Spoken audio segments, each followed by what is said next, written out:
And just like that, it ends. Salamato, another edition. This is week 9 of the Back in the Day show, and it's brought to you by Digital Saviors Chicago, which happens to be one of our companies here, and I'm going to bring that in a second.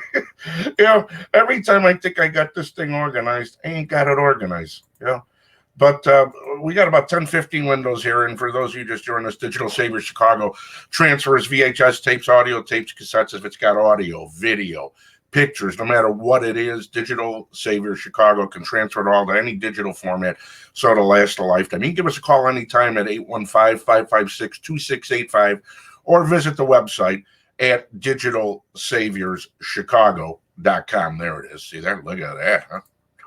Woo. Just like a big network. DigitalSaviorSchicago.com picks up and delivers, so you ain't never got to leave the house, okay? So here this week we have, if you were in Chicago in the 90s, even before that, maybe you were a big fan of 91X out in the West Coast. Maybe you listened to HFS out in D.C. Zoltar was overnights here in Chicago at the industrial zone for many, many moons. And this day and age, to have anybody doing anything on air overnight is like, not only is it a lost art, the radio stations ain't paying nobody nothing. So, and they don't view overnight as anything important anymore. So there's no connection. So Zoltar was really the last overnight on-air personality who not only made a connection with listeners, but was playing something completely different. Even though it was still within the alternative realm of alternative music, it was more on the industrial side. So tonight's guest, who I'm thrilled to be able to bring on, has been a good friend for, 26 years. Zoltar joining us here on the Back in the Day show. We go way back, Sal. We go back. We go way back. A lot of pounds ago for me. Absolutely. Yeah. Well, when you got into radio, well, you were in the military, right? So you came, did you get right out of the military? Where the hell did you grow up? Because as long as you and I have been friends and talked to each other, I never asked you none of these things. I kind of grew up all over the world. My father was in the military. He was in the Air Force. And actually, I was also in the military. I was in the Navy, and I was actually in radio before I went into the military. I remember I worked at, by the time I graduated from high school, I'd been hired and fired at 3 different radio stations. Yeah, that happens a lot. You get tossed out real quick. The first station I worked at was a country station in East Grand Forks, Minnesota, KRAD. Lovely winters. I lasted there all of like 6 weeks.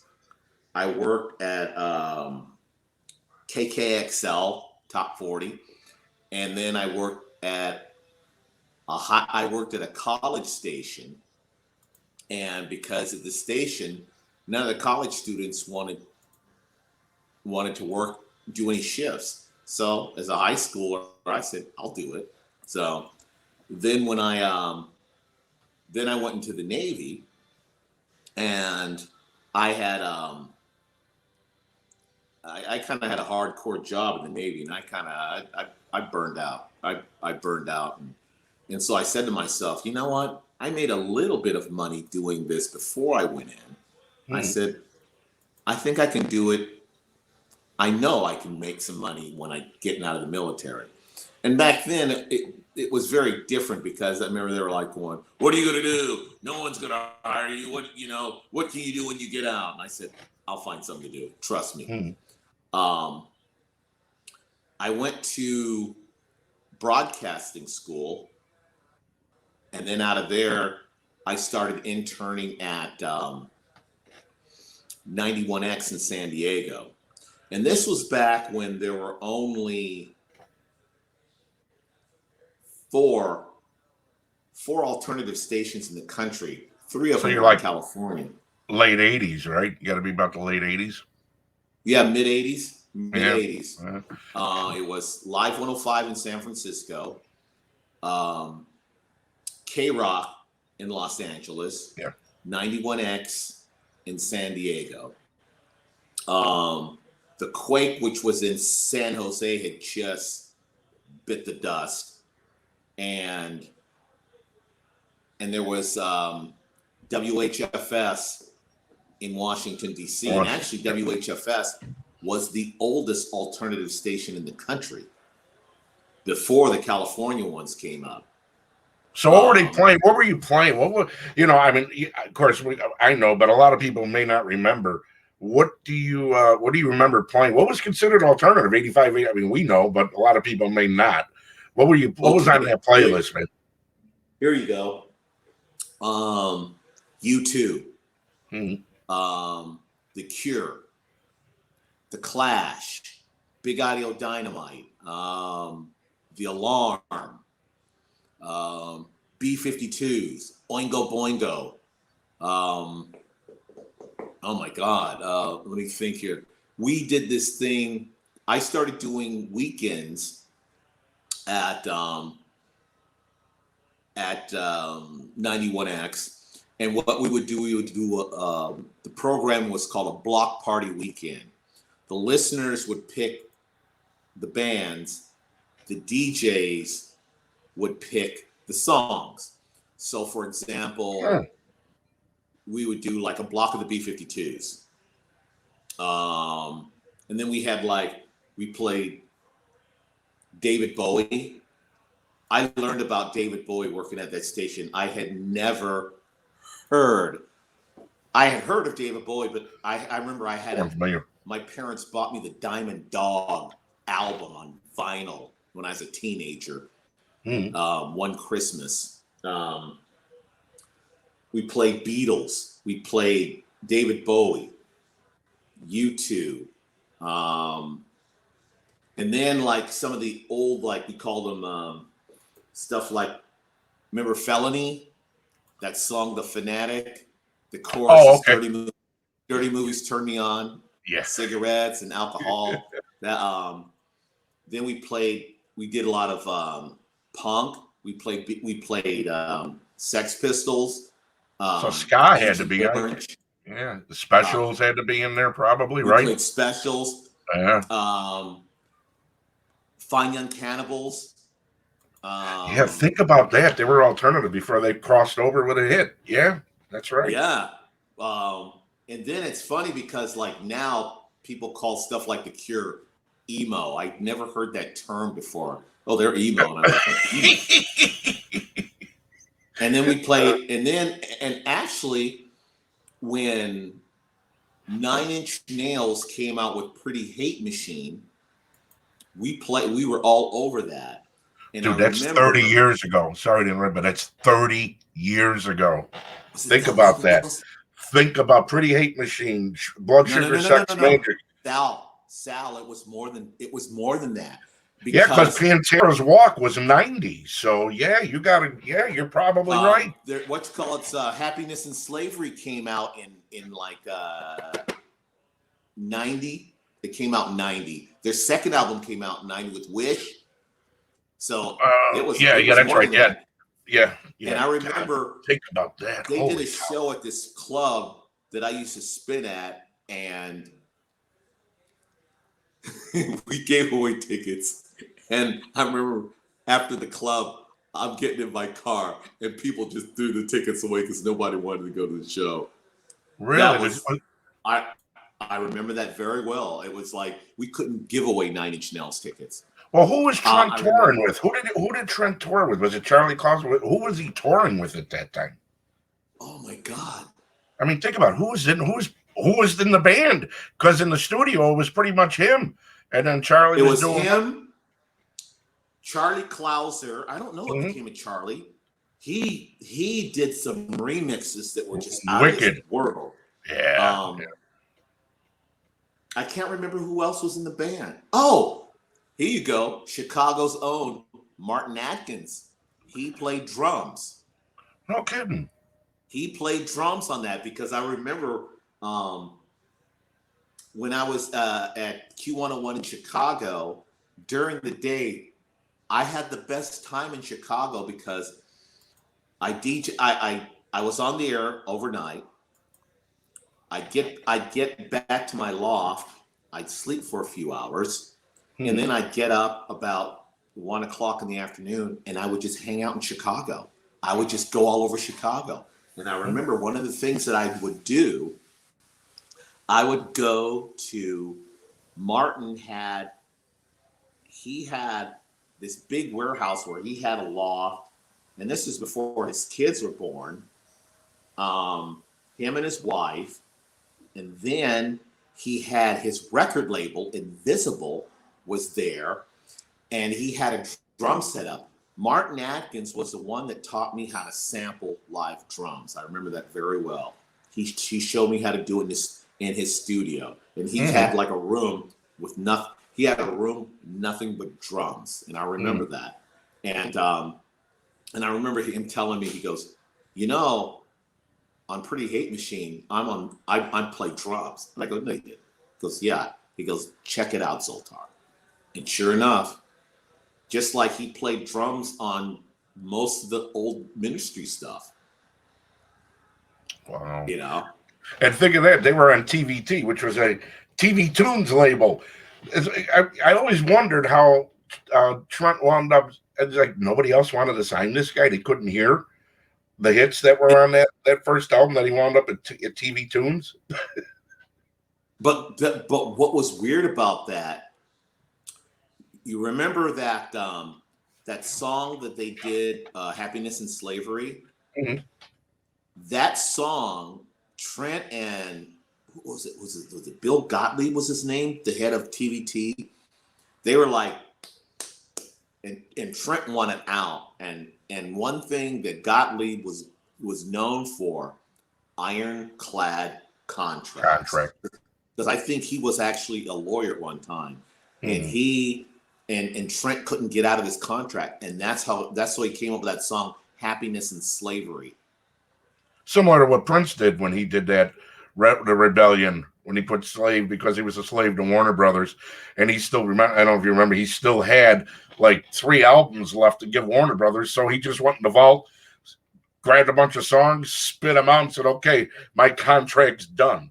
So Trent must have felt the same way, like he was owned by the label. Didn't Prince come up with a deal with Warner Brothers to start his own label, Paisley? Well, Paisley, yeah, but that was it. The Paisley Park goes back to the '80s when he signed that deal with it was Under the Cherry Moon, and it was Around the World and whatever it was, 80 Days, that had Pop Life on it and a bunch of other stuff. Ladder. I'm talking when he got into the '90s. That last album I think was called Come. And he just threw a bunch of crap together, threw it at Warner Brothers, and where Barney Kilpatrick, who worked at Warner at the time, was just miserable because he really liked Prince, and he was in the middle of all this crap, and he didn't want to be in the middle of it, and there was no way to avoid the spillover that had come when he changed his name to the Ankh, to the symbol, and it just got. But it was all over, like you said. Trent was the same way. He was basically owned by this label. It was an ironclad contract, no way out of it. And once they cut him some. They kind of tried to work with Trent, because what label's he on now? I think he's doing his own thing, isn't he? Isn't he releasing his own stuff? He? I don't know. Or is he? Did he go back? TVT still on that somewhere? Sometimes you don't. Maybe that's what the hand that don't bite the hand that feeds you was all about. Maybe that was the message in the music. Maybe Trent figured, was it? Yeah, because you got to figure the way his mind works. There was a message in that song for sure.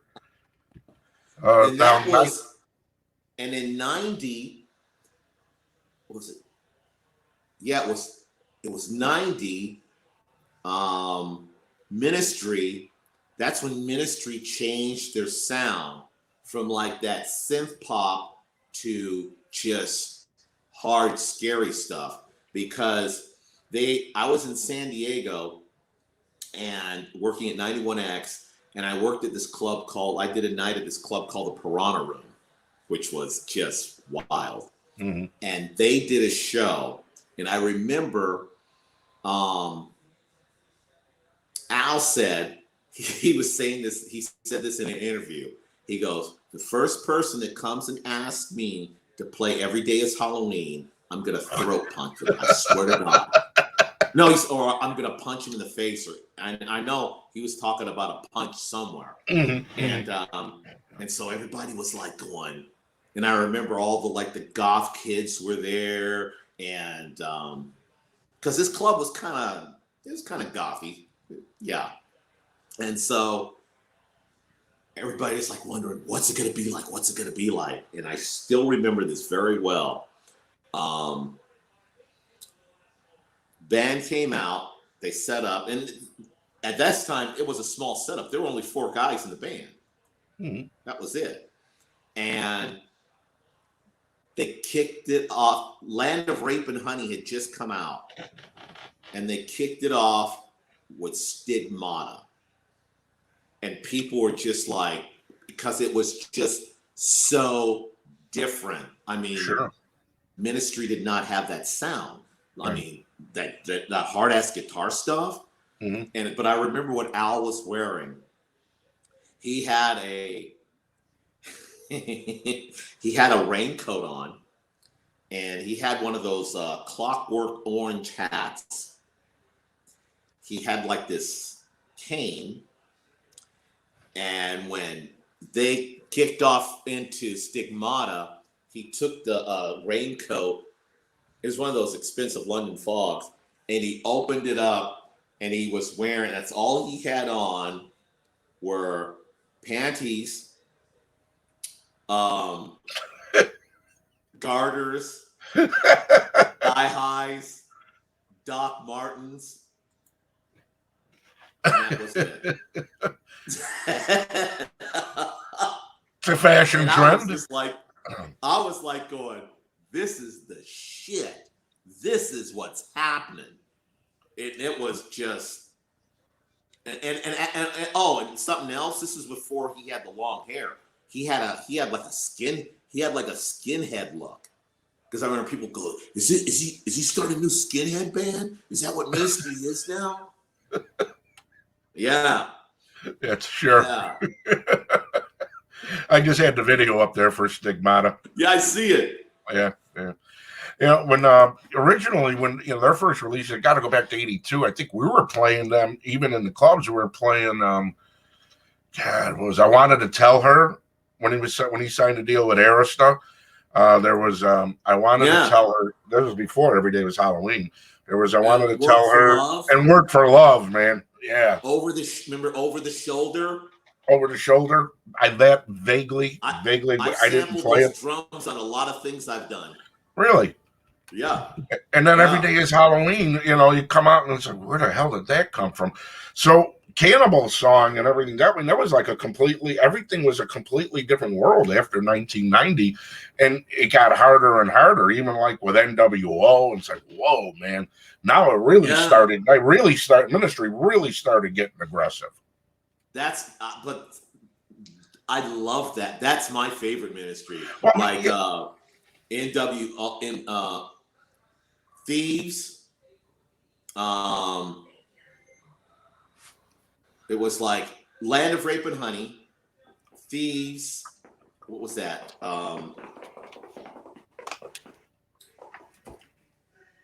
It was the second. It was like there, and then the one with NWO, Scarecrow.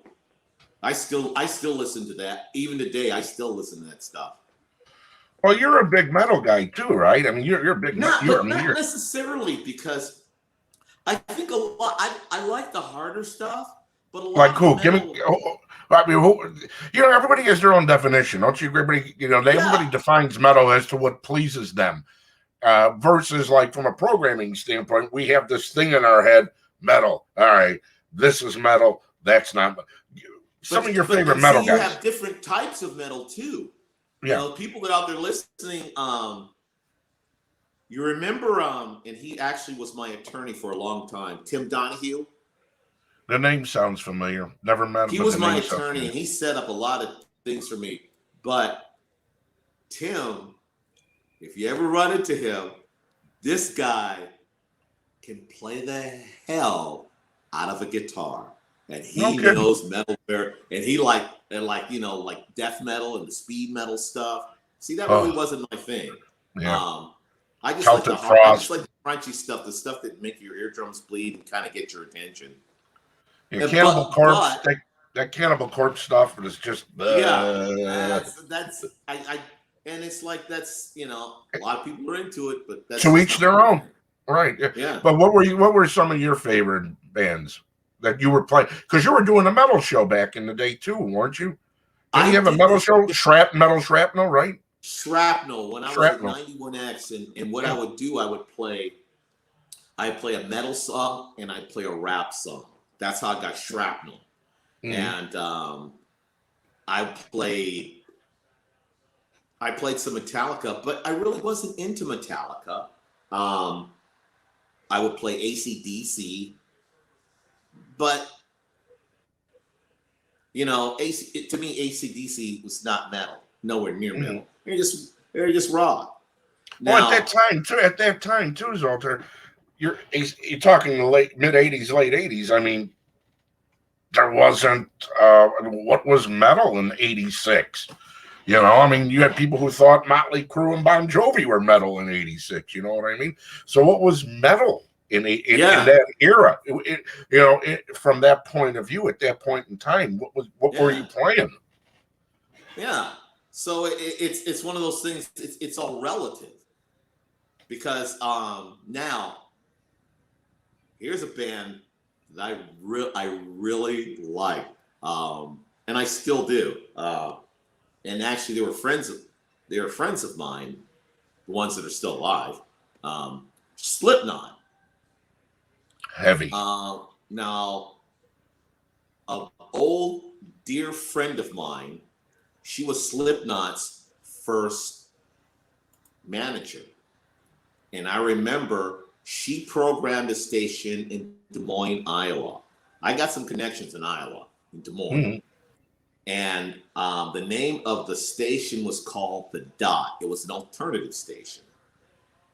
And they would do their big festival was called Dot Fest. And one year she says, "Hey, Zoltar." I mean, this woman, her name's Sophia. She runs the station in Omaha, 89.7 The River. She runs that station, and it's because of her Subterranean is on that station. Mm-hmm.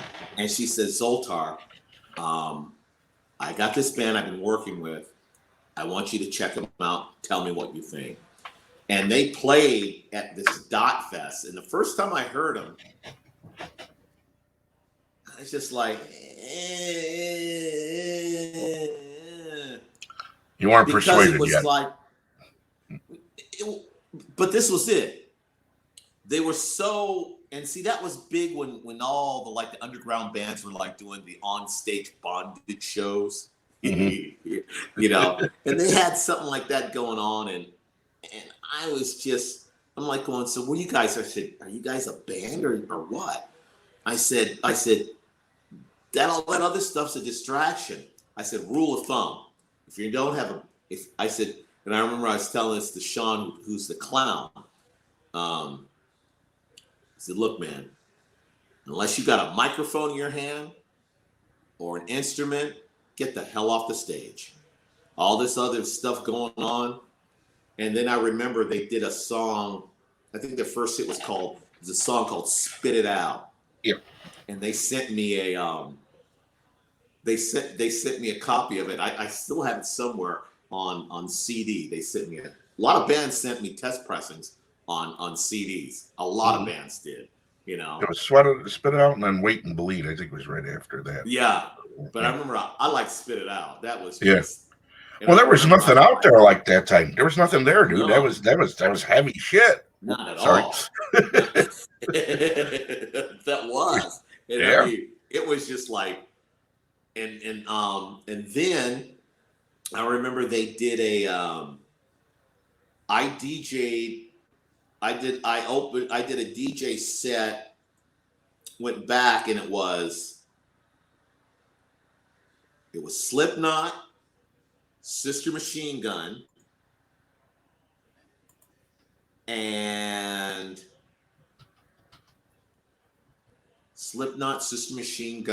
Prong.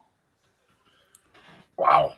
And I still listen to Prong too. I still listen to Sister Machine Gun. Yeah, and I didn't think Sister Machine Gun was that heavy versus what Prong was doing, and because Sister Machine Gun was a little more, there was a little more electronic oriented there than the rest. But they got a little crunch into them. Did they rock? And so they must have rocked hard live versus what they put out. Yeah. And then like some of the stuff that they had on that they recorded, some of it was pretty hard. Mm-hmm. But here's a funny story. Everybody was doing their sound checks, and Tommy Prong, he took so long doing their sound check, nobody else could do a sound check. And the guys in Slipknot were pissed. Mm-hmm.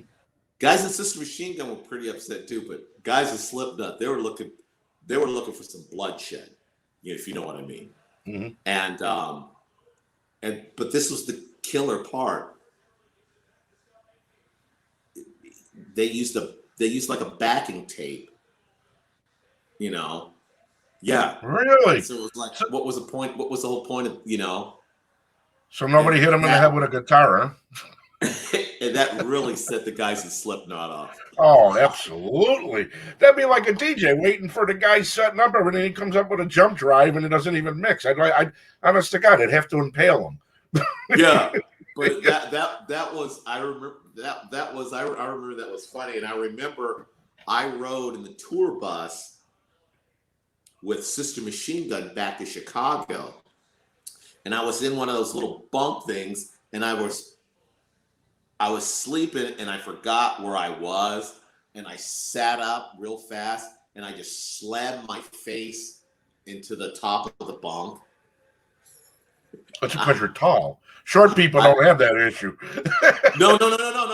No, when you're laying down, it's almost, in a tour bus, it's almost like you're in a coffin, because the thing is only that far from your face. Oh, so even when you sat, sat up, yeah, and I just slammed my face, and I remember I gave myself a bloody nose, and who was it? Said, Zoltar, what happened to your nose? You got what's with the blood on your nose? And I said, you don't want to know. But that was those shows were fun. Those were fun shows.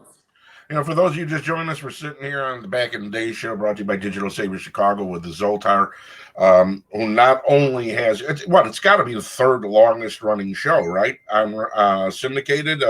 You got Armin's State of Trance. Is it about, 1,100 or 1020, 1030? What's he at? He went over he's over 1,000. He's like 1,050 or something like that. And then he got he's a little more than 100 shows past me. And then Susie Solar's Solar Sessions. Mm-hmm. That's it. Nobody else has. And actually, in August of this year, Subterranean will celebrate 20 years. Yeah, he'll be 20 years and damn near close to 1,000 episodes as well, right? Yeah, pretty. Yeah, you gotta be. This week I'm at 9. I'll be doing 942 this weekend. Yeah, so you're 40 weeks. Yeah, by next year. It'll probably be like in a year. I'll hit 1,000. And we're gonna bring all that stuff on the screen for you too as we get into what Zoltar's working on now, what he's doing now. And like we had talked yesterday, we got Roger Sanchez. There's only and above and beyond. Remember, they had before they changed the name of their show, they were on for already like 800 weeks too. And then they dumped them one show and they changed the name of that show like 6 years ago to whatever it's called. Yeah, remember Above and Beyond was on for like 600 days, 600 something Well, yeah. episodes, and then they Well, they changed used the to name run to their the show. they ran their show on my channel on XM. Yeah, let's talk about XM when you were at XM, and we'll get to the Q101 stuff. But I want to talk about the XM because it's interesting how you wound up at XM and doing what you were doing. Well, and it's funny because actually I did the third party thing for XM. My parent company was World Space Satellite Radio. For people who do not know and never heard of World Space, World Space was like the grandfather of satellite radio. They had launched before XM or Sirius had, but for due to financial difficulties, they folded in 2008. 2008. Okay. I was working at 97X. It's a rock station in Panama City, Florida, where I'm at now. I saw these ads in All Access. Remember that? Oh yeah, Joel Denver. Yeah. Yeah. You're talking, his online man. Yep. I see this thing. It says, have your production heard around the world. And I go, oh, so I'm looking at it and I'm reading it and I'm like, that sounds like a pretty cool gig. But then I saw who had signed it, Dave Marsh. Me and Dave worked together at WHFS in the early 90s. So I sent him I just fired him off an email and he got right back to me. And he ended up hiring me at World Space. I went as a producer. Then they start saying to me, they go, we thought that you might want to be a programmer. I said, I'd like to, but you didn't have any openings. So the head of content, he came to my office one day and he goes,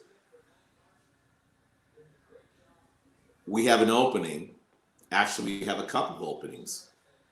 I took over the dance channel, the global dance channel, and the global alternative channel. So then they came back to me and they said, XM, they are starting up, because at the time, XM had 2 dance channels. They had BPM and The Move. Move ran by a couple of Chicago boys. It was started by a couple of Chicago boys, Luis and Joey. I cannot remember Joey's last name, but Luis Barrow. They had those 2 channels. So they said, we're going to start another channel and you're going to do it. So I go, okay. So I started it and it was kind of like disastrous because I was stepping on everybody's feet. I remember we had a meeting for the dance channels and it was me and my boss's boss. We went over because we were in different buildings. Whenever we had a meeting over there, I had to go to the other side of DC. So I remember they're like saying, that was probably one of the most uncomfortable, painful meetings I've ever had in radio. Because they're like, going, you shouldn't be playing this. You shouldn't be playing that. Why are you playing this? Stop playing. And I was just like, ugh. So finally I just go, look, in a perfect world, what do you want me to play? And then Luis just looked at me and smiled. He goes, you play trance. And I go, trance. And so they go, yeah, you do trance. You stay away from, they're telling me all this stuff. Stay away from anything house, commercial, stay away from the top 40 stuff, stay away from the poppy stuff. You just do trance. And so I said, okay, I can do that. And then it became cool because now I wasn't stepping on everybody's feet. Now, what year was that, Zoltar? What year were you at that time? This was oh my God, this was in 2002. So you're talking early Dash Berlin, Paul Van Dyke, and you're really early on because Yeah, you're early yeah, on with that stuff. Sure, God, yeah. And it was yeah, God, 2002. yeah, Because I started doing the dance channels um for World Space in October of 2001. And then it was later on, it was in, I want to say it was like in March, they came to me and they said, because they said, XM starting a dance channel. I said, oh, okay, that's fine and dandy, because World Space, we provided 4 other channels for them too. So I said, okay, that's fine and dandy. I said, so why are you telling me? They said, because we want you to program it. And I go, you guys know I'm already doing 2 channels by myself. I'm going to need some help. So, but it was cool. It was well, when you that were, was go ahead. I'm sorry. Go ahead. that was fun. I was just saying it was a good time because World Space would all these like different all these different things they send me all over the world covering these different things, Yeah, like so the you had a dance. chance to cover the early, well, before it was ADE, it was called something else before it was Amsterdam Dance Event. That's been about, what, 30 years? Because I think you covered you covered that dance event in Amsterdam, but a long time ago. Yeah, it was called it's called and I don't know if it's changed names, but it was called, the time it was called the Dance Valley, and Hmm. that was wild because they had to. You got to remember, everything probably started like about 8 o'clock in the morning, Hmm. and they shut down when it started getting dark. They shut down because they didn't want nothing going on at night, because they were afraid of women getting attacked and getting raped. And so that was a big thing. It was like, for safety reasons, most of like these dance festivals in Europe at Hmm. sunset, they shut them down.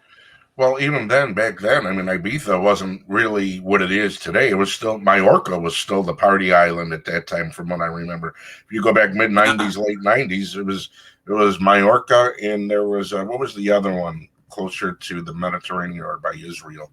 Forgot the name of it. Where You they had had, there was one in Greece, and then Ultra. Now, well, yeah, see, Ultra was just starting though. Ultra was just getting its legs started, turn of the century. It just yeah, it like, was, yeah, because I remember the first time I went to it, they had it at this, they had it at a park park, like downtown, and the next yeah, year they moved it to South Beach, yeah, and then and they turned it in like 3 days, because I remember Ultra was like one day, that was it. Now it's like 3 days. well, rather than fight the Winter Music Conference, they all decided to get together and work with each other. Because at the time they were fighting each other. You had the Winter Music Conference, and then you had Ultra, and maybe about, But they worked as like, they were different entities, because the Winter Music Conference, they would have like lectures and seminars and things. Because I did a couple of lectures on Mhm. like satellite radio production. Um, and I do some Q&A panels, and then at night, because all that week they would have these different seminars and these different things going on, which was really really cool. And then at night, different labels would throw parties, and depending on what you wanted to hear, you could. There were at least like 20 parties in South Beach going on, at night. simultaneously, And then simultaneously. at the end of the week, then they would have the big blowout Ultra. Mhm. That's Well, how big that. originally, Zoltar, they were at different ends of the month. The Winter Music Conference. We were nominated like for 9 straight years in a row. We would go down there every year, and every year it moved to a different part of the month. And then eventually, because as the DJ became more and more popular, you come into 2006, 7, 8, 9, 10, because a lot of them DJs were getting booked for Ultra, they decided to work with WMC so those guys could all stay down there and be Mm-hmm. there rather than have to leave fly back, or I know I can't because I'm booked in Australia. So they knew, okay, well, you're going to be here for WMC, and Ultra's right on the back end. So now you got Winter Music Week rather than just a WMC by itself and Ultra by itself. And it works out really well now. The question is, are they ever going to maybe get you're back mistaking that with the Gathering, because remember they used to have the Gathering, because I remember they had the Gathering the week before. They had it they had it 1 week, and then a week went by, then that next week they had the Winter Music Conference. And I remember World Space set me down, and they said, they go, well, why don't you do this? We'll just leave you down in Miami for 3 weeks. I go, no. I said, no. I said, no. I said, I know me. I'm gonna burn out. I said, 3 weeks in South Beach is rough. I said, That's no. rough, bro. I said, no. And I because I remember that they were like going, we'll rent you out a really nice condo right on the beach. I go, oh God, no. I said, you guys, I said, you won't hear from me for a week. You won't. You just won't. I know me. And today we just, another one of the groups that we're broadcasting through here, one of our groups, it's the EDM Chicago events. North Coast is coming back. Supposedly, we'll see if it works here in the city. Hopefully we get you to come here and spin. I would love something like that, but it's just like I'm kind of like the forgotten entity on a lot of stuff. It's like, well, it's like you said, when you got the gig with Marsh, it's a and we talk about this every week. It's really a business of relationships. Yeah, you know what I mean. 80% of it is, hey, like you got the thing with Dave Marsh. You're like, holy cow, Dave Marsh, boom, and you're there. I know guys who were out of radio for 5 years, sleeping on people's couches, and now they're PDs in market number 2 and 3 because they knew somebody. Not, you know what I mean? It's all about those relationships. Right. And see, they live up to it or they don't. I don't really know anybody nowadays because most people I know, they're either got out of the business or they're dead. Well, when you were at Q101, and let's talk about the Q101 era here. When you were at Q101, it was Bill Gamble who was there, right? You got there in the mid '90s. I mean, I got there in June of 1994. Yeah. So, where did you? Your first day? I was working at WHFS in Washington D.C. And I come home, and on my voice or my phone machine, my answering machine. This is way pre cell phones. There was a message, and this guy goes, "You don't know me. My name is Bill Gamble. I am the program director at Q101 in Chicago, Chicago's Rock Alternative, and I'm looking for an overnighter." And it's funny. I've had 5 conversations, and your name has come up in 4 of them. I was like, "Whoa!" So he said, "If you're interested, call me back." So I called him back, and we talked, and he said, "Well, send me a tape or something." So I made a tape and I sent it to him. Sending air checks. Boy, that's old school. By mail. Wow. I overnighted. I remember working on it, then taking it straight to FedEx.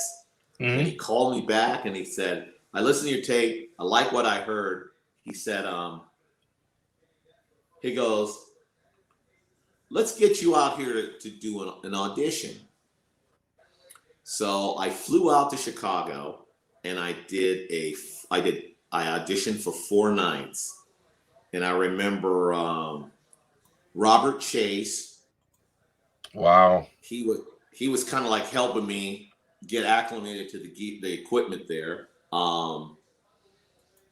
He helped me, and I remember he said, "Hey man," he goes, "I hope they hire you, bro." He goes, "I hope they do." I said, "I hope they do too." And I remember the people at WHFS, they said, "Don't sign anything until you talk to us first." Mhm. And so I remember talking to Bill Gamble. Bill Gamble's like, so what's it going to be, man? I said, look, I said, I want the gig. I do. I said, but I promised Robert Benjamin at WHFS I'd talk to them before I signed anything. But I said, I plan coming back to Chicago. Because what was so cool about it was I would do the overnights, I would do the audition, and then Bill would give me a bunch of money. He'd just go, hey, go walk around the city and go walk around Chicago and learn about the city. Mhm. And I remember the first 2 days I go, oh, I'm coming back here to live. And so I remember the offer they had made me when I first went there to audition. He upped the money. And I said, that's more than you offered me before. He goes, we really want you here. Mhm. So when I went back to this was so funny because I go back to DC and I talk to the I go to see the program director because he told me, and I ran into because I told him, I said, hey, this is what they're offering me, and this is what Chicago wants. This is what Q101's offering me. So he goes, well, we'll talk. So I guess he spoke with the GM. Mhm. I remember getting off the elevator, going into the radio station and seeing the GM. The first thing the GM said, man, Zoltar, we're going to miss you. Oh, wow. And I'm so glad I was even ready to take a pay cut to stay in DC. I'm so glad Bill Gamble gave me one of those offers that was impossible to refuse. Now, do you think I don't think there's PDs left in the radio industry. I think if they could, they would, but I don't think they could even do stuff like that anymore today with the environment that radio has become, at the corporate level. I think he had a hell of a lot of freedom to be able to do that in that era. It was because even what I did, even the industrial zone, if like when I went in at night, I looked at my music log. Mm-hmm. There was maybe like 2 songs that were there that I would have to play, something that we would have to play for the record labels. Mm-hmm.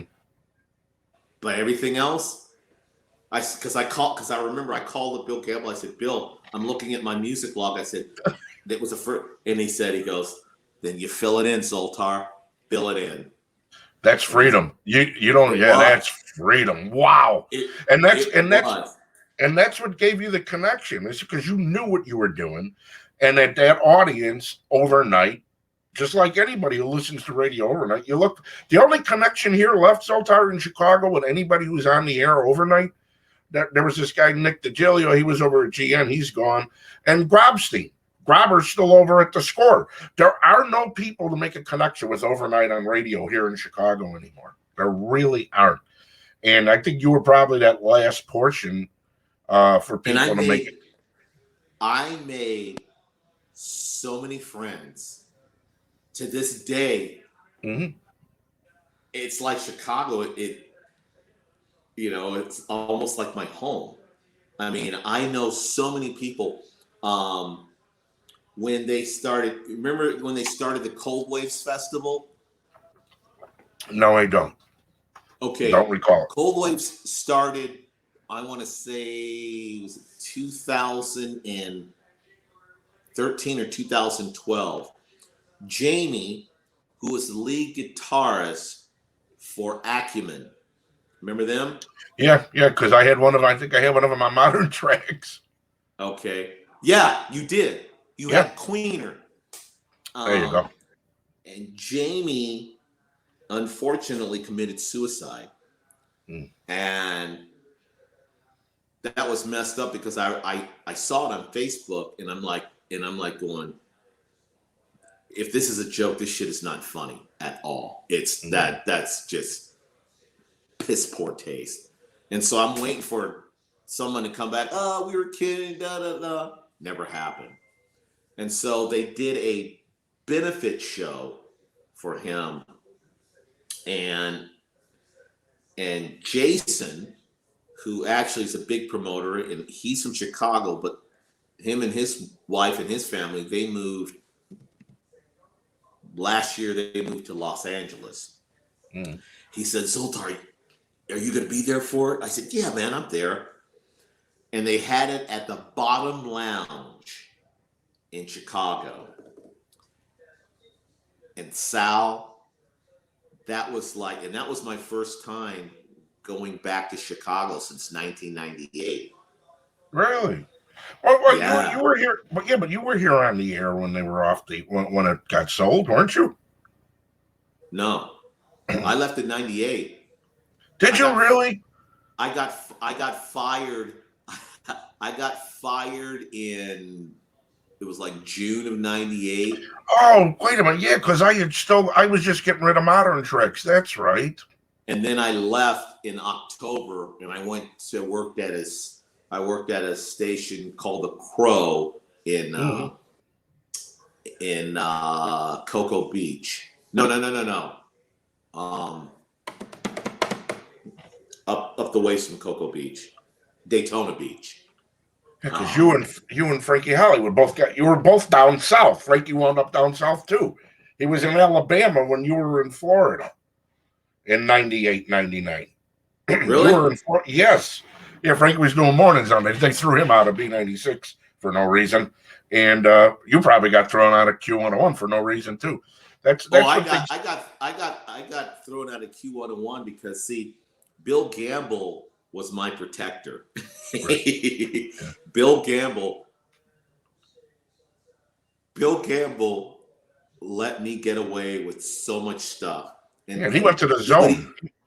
He would even suggest some stuff that I might want to give a try. Rebel. He goes, I said, are you serious? He goes, yeah, go ahead. He was the one, because people used to always go, how can you play that on the air? And Bill Gamble used to go, look, if the song says fuck in it, that's fine. I don't care. I don't want you saying it. We got a deal? And I said, yeah, kind of, because I kind of slipped a couple of times, but not that much. I think one or twice. And now Chuck was the general manager, and me and Chuck didn't get along because it was like Bill shielded me from everything when it came to Chuck. But when Bill left, Chuck's like going, yeah, I'm getting rid of him as soon as I can. And I think I was late for a shift and they fired me. And I'm like, are you serious? But, so, yeah, Bill Gamble was probably one of my best bosses I had in radio. Yeah, because when he left there, he went to 94.7 when they did CD and The Zone, and they did all that. They flipped that format like 18 times over there, remember? Every time I would talk to you, 94.7 was a different format. And I at first I thought Bill Gamble was just a genius, especially what he did at Q.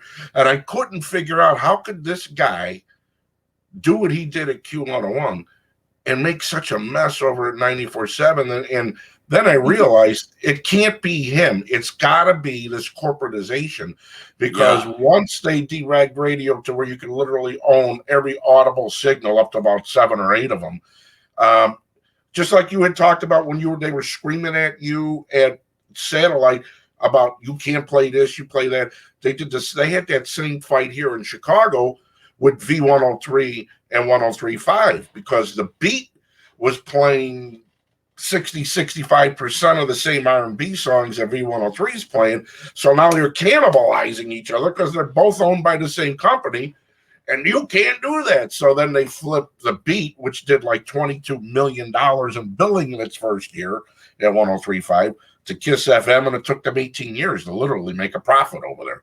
But once you start getting into this corporate entity and you get the guy that came and fired you, It's because they're playing this corporate game over here, and radio really changed once the money rush was on, when they were paying outrageous, amounts of money for FM signals in all the major markets, No, including. see, radio changed when the lawyers started getting together and buying stations. Yeah, treating them like That's pieces when of property. changed.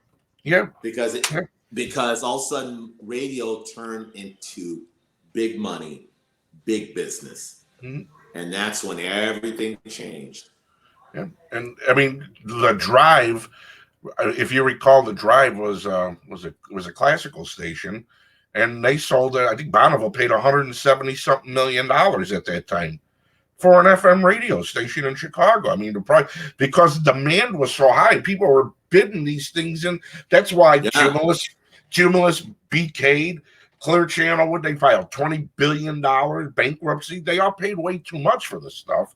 And we said this, we probably, you and I may not even remember, we probably had this conversation 20 years ago and said eventually they're all going to bite the dust, and they all did. It just took a while. I remember you and I talking about that. Yeah. I remember that very well.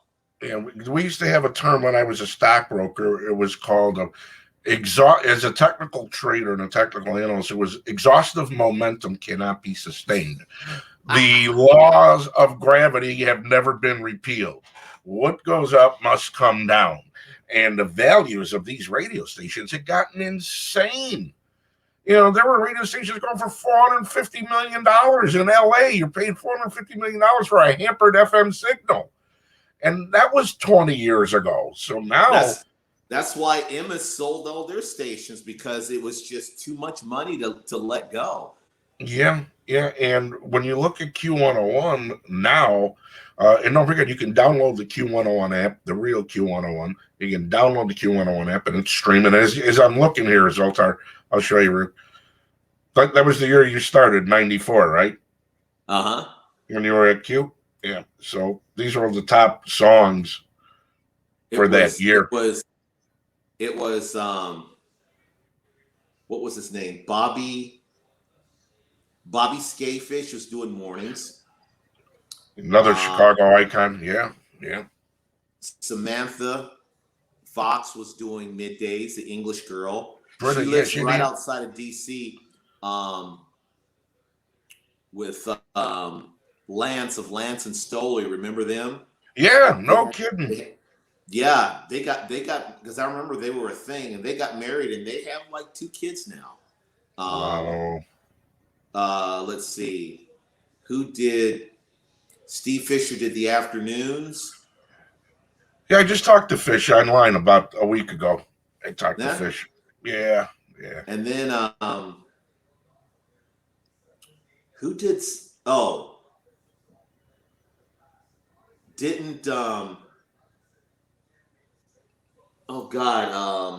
What was his name?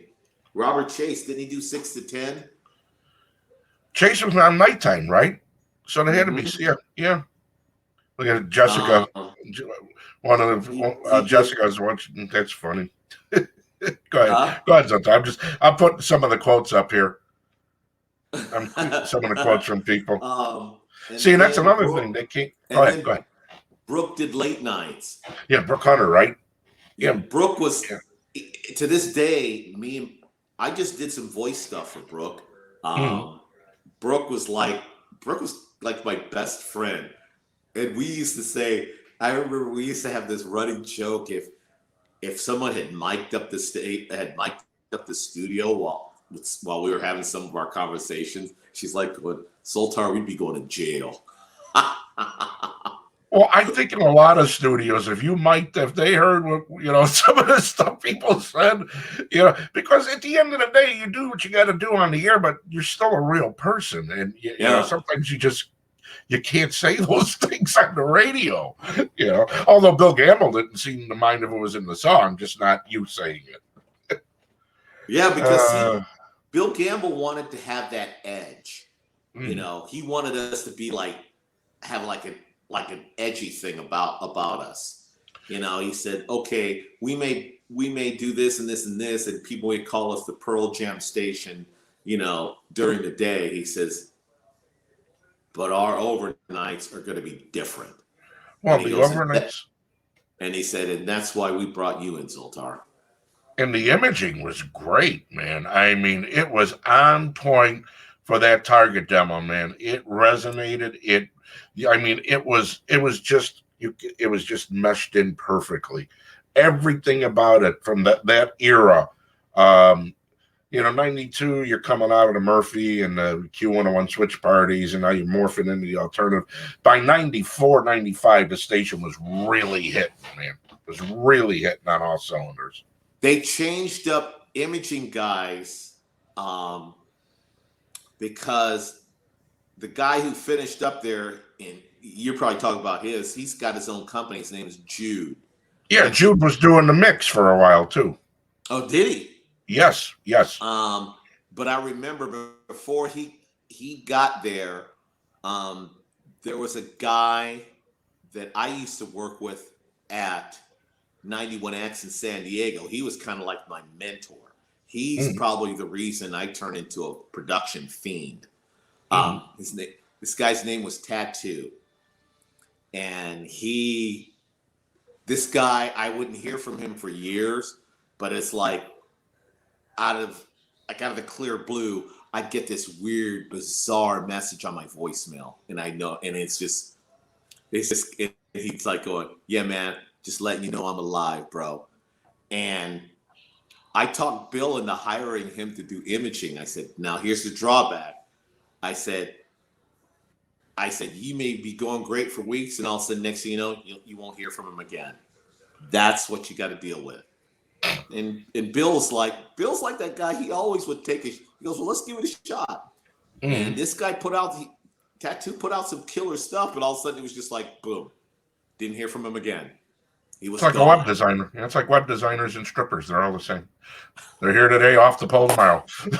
Yeah, I'll be there in 20 minutes. Hey, it's been 6 months. Where you been? I don't know. Lost track of time. But yeah, Bill, and actually he's running an alternative station in Michigan now because Brooke's doing some stuff for him. Oh, that's cool. Good. Yeah. Everybody's still doing something. It's good to see people still being able to do things because, man. It is. Because I know a lot of people, like this one guy, he got out and he's doing stocks and he's doing real estate and he's always hitting me up. I said, dude, I'm good. He was a guy that was a programmer. He was a second programmer of BPM at XM. His name was Sky. I remember his name was Sky. He was a damn good programmer. Because we found out that we worked for the same broadcast company in Daytona Beach. Because this company had the alternative station was called The Crow. They had like a top 40 station called The Vibe. And then they had a kind of like I'm not going to say it was an oldie station. It was kind of classic rock, but they even played, put it this way, they played Lowrider. The name of the station was called The Hog. No kidding. Wow. So were you going to hear Billy Don't Be a Hero on there too? Or no, maybe? No. Well, Eric Burden and War, I can see. Eric Burden and War on a classic rock station, I can see. Yeah. Yeah. Billy, don't be a hero. Get out of there. Look, can you imagine listening to a radio station? 1 minute you're hearing Billy Don't Be a Hero, and the next minute it's Kill Them All. How do you go from that? There's stations out there that do that, Zoltar. It trips me out. Yeah. I'm thinking, did I change the station or did they? I don't know what happened here. If you a lot of times, we've gotten so jaded here in America. If you go overseas, you go some stations over in Europe and stuff, that's what you'll hear. I went down to Rio year before last, and I remember listening to the radio stations, and I was just like saying, this is weird, but it's pretty cool. It was a rock station, and they played like a lot of old classic rock. I mean, stuff like when I was a kid, Hmm. you know. But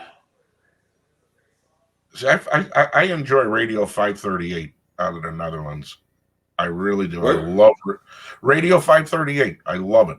It's a great station, and their website, they run the video simultaneously with the song. It's uh-huh. really, and it's a modern. It's kind of like a bright CHR dance leaning. But like you said, culturally it's different. So you're getting a lot of different music. It's not the way it is here, where everything's so segmented and segmented. This is classic rock. When you go to the UK, you might get 4 hours of Everything's classic. compartmentalized. Yeah, and I don't mind it, but when thank God we have choices now, because back in the day you didn't have those choices. Back in the day you had AM, you had FM, and you had your cassette player. Or you had your idiot neighbor who played a ukulele, and that was it. Those were your choices and nothing else. Now, I love when I hear people complain about I can't find this. I love go to So you ain't Google and looking. ask for it. Yeah, go. Everything you can possibly want is there. Any song from any era, you cannot possibly not find it. And even if it was and look, I tested that theory, because there were songs that I know there were maybe only 100 pressings of. Guess what? They're on YouTube. There's nothing you can't find from back in the day, no matter what format of music, no matter when it's from, it's there. So why anybody complains like, Jesus, I wish I had this kind of choice 35 years ago. I helped, we when we had Modern Tracks, we had the website, and those who don't know, when I had a company called Modern Tracks, Zoltar helped me out a lot, especially with the industrial stuff, because while I understood it, I'm weird. I want to get to know the culture behind it. Who's into it? Why are they into it? What does it mean to them? Like every music means something. Well, I don't have to like it. Just like you were playing country, it probably wasn't your favorite stuff, but I want to know what makes people who listen to that tick. Why? It was interesting to me. And with the industrial, it was like a lifestyle. yes, it really was. It was when I first started understanding how the word lifestyle was coming into play into everything, for better or for worse, or for, if it's good or bad. I think a lot of it's overplayed today, but that industrial stuff that you were playing, that's when I just called you one night. I said, "Hey, dude, how you doing?" I never met you. And we just started talking, and we became friends. And a lot of the stuff that you turned me on to, from some of them great labels too. I mean, Cleopatra, Fifth Column, some of them great labels. Yeah. Oh my God, Cleopatra. And just being able, what was there? Tainted Love by Love International. It was like the only industrial version by Tainted Love I had ever heard. It was pressed like crap, and it took us 2.5 hours to fix the audio quality to put it onto the Modern Track CD. But man, I'm telling you, thanks to you, people, we were putting that industrial stuff, and we were getting that into the hands of other people at other radio stations around the country to expose those artists and expose that music that they would have never found out about had I not talked to you and had you not turned me on to it. Because that's what we did. As a matter of fact, we wanted to find stuff nobody. Promo only did what they did. I wanted to do that and more, and we did that. Thanks to you, I had that industrial edge. We had, nobody even knew what Prodigy was, Zoltar, other than the Rave Kids in 92, 93. And it's weird because until that's another band that changed their style. Right. Because it was like in the early 90s, Prodigy was like, they were like the cheesy, and they were like the cheesy techno band. And I love this because, and I say this sometimes, and some people get it, some don't. I say, techno is what non-electronic music people call anything that's electronic. They call it techno. Oh, and regular people say that even if you're playing house, why are you playing this techno? It's not techno, idiot. It's house. You moron. You just want to slap them. Right. But they were known as they were known as just cheesy until they came out with Fat of the Land. Mm-hmm. They even have that hip hop song on there called Diesel Power. That's one of my favorite Prodigy songs. No kidding. Oh, I love that. I played that song one day at a party, and people went nuts. It was down in Rio. Which song was it again, Zoltar? Huh? Diesel Power. It's on Fat of the Land. That is a badass song. Even if you don't like hip hop, you gotta bob your head to that song. I mean, it's just cool. Let's check it out for a minute. Hang on.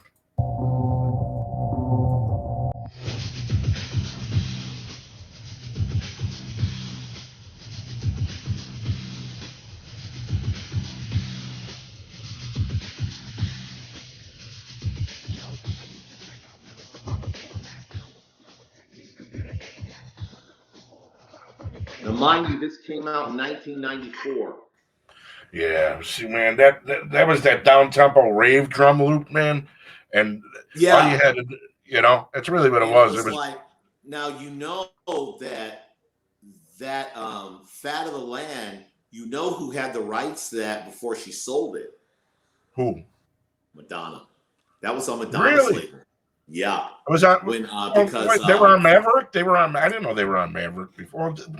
Because when they came, I had them on Beggar's Banquet. I had them on Beggar's Banquet, like in '91. When Firestarter came out, there was this wild remix that they were using, like these thunder. That was the one. That was the one I did on. That was the one I had on Modern Tracks. I used that remix because that remix was banging. The Madonna's label had. Yeah, what was the? Because I had that. I think it was July '96. Modern Tracks. I think it came out before that. And then on the this one right here, Empyrean. Come on, Alicia. I'm gonna go from Alicia Keys to Prodigy. Hang on. Yeah, this was wicked, bro. Yeah, this one. This was the one I had on the Modern Tracks CD. All those synths that build up. Yeah. Yeah. Now, the original of this, of Firestarter, they sampled the hell out of Art of Noise's Close to the Edit. Remember when the girls in the beginning, in the breakdown, she goes, hey, hey, hey, that's from Art of Noise, Close to the Edit. Another very eerie video.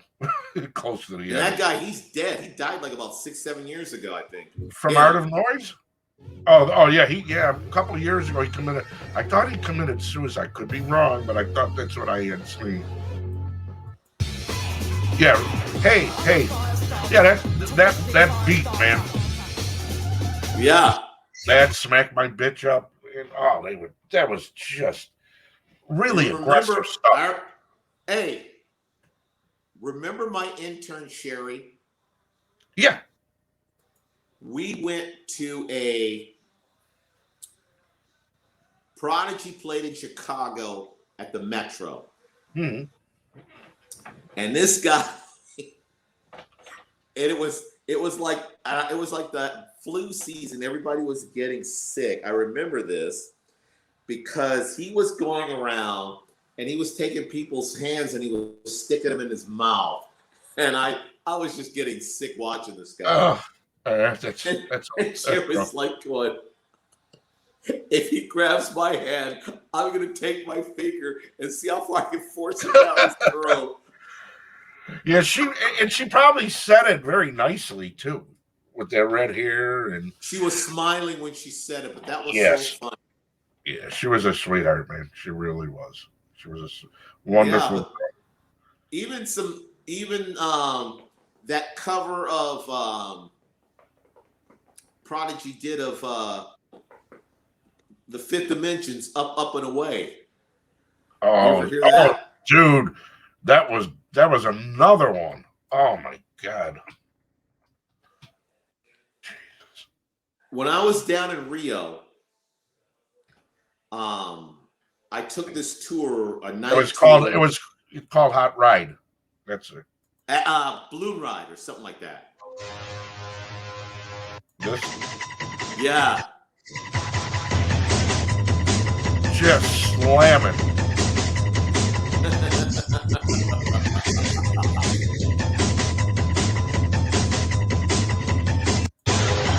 I actually used to play that for her a lot when she was in her Oh other yeah. profession. Yes, she used to love that and anything that Praga Khan did. Anything that had Praga Khan's name on it, whether it was Lords of Acid or just Praga Khan stuff solo. Anything Lords of that had, Acid, Praga Khan. Also, there was another project they had because I had a CD. I had just about all his stuff. Praga Khan's. Yeah. Oh God, here, I mean, just What was the great woman's stuff. name? Jade for You. I remember her. I had such a crush. Oh yeah, yeah. There's a lost one. I remember my father loved that song, I Sit on Acid. Yeah, that was called New Beat. When that stuff came out in 89, 88, 89, they used to they just called it New Beat. Now, And see, I was told it was called, when it came out, I was working at 91X, and I remember they were calling it techno. no, when because it was distributed by PGD, and Al Jones, who became the head of it all, Al Jones was still here in Chicago helping me out with when I was still working clubs, and he had sent me this that had the rock to the beat.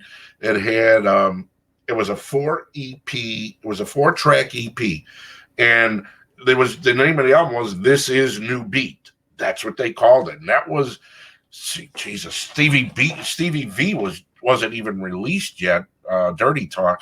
So it had to be March, April of '89 when I got that.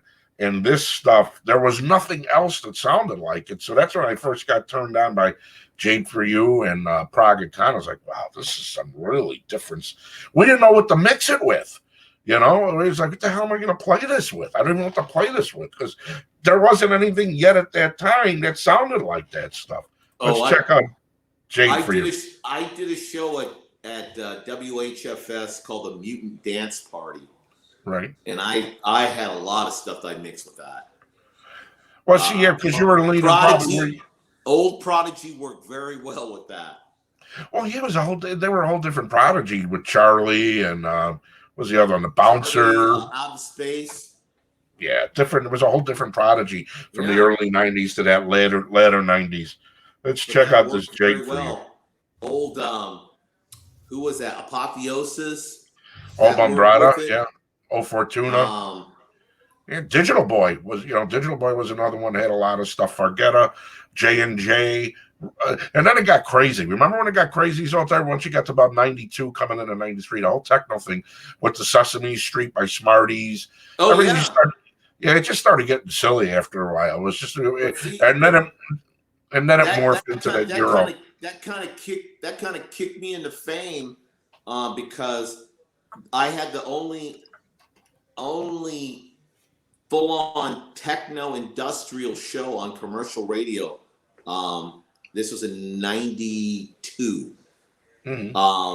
And I remember that Smarties. Yeah, that was a little on the cheesy side. Remember that song with Shirley, You Can't Be Serious. I'm serious and don't call me Shirley. Remember that? Was that another techno or techno definitely. Record? Yeah. And then with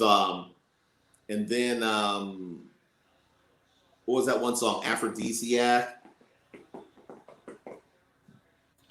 Wait a minute. Yeah, I had that.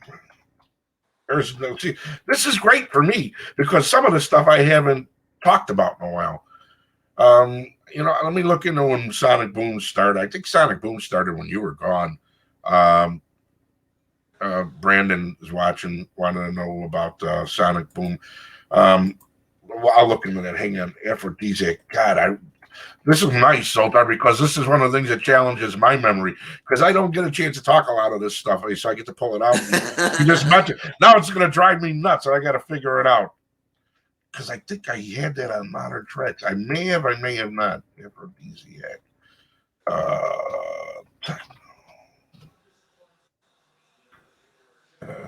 Look at this.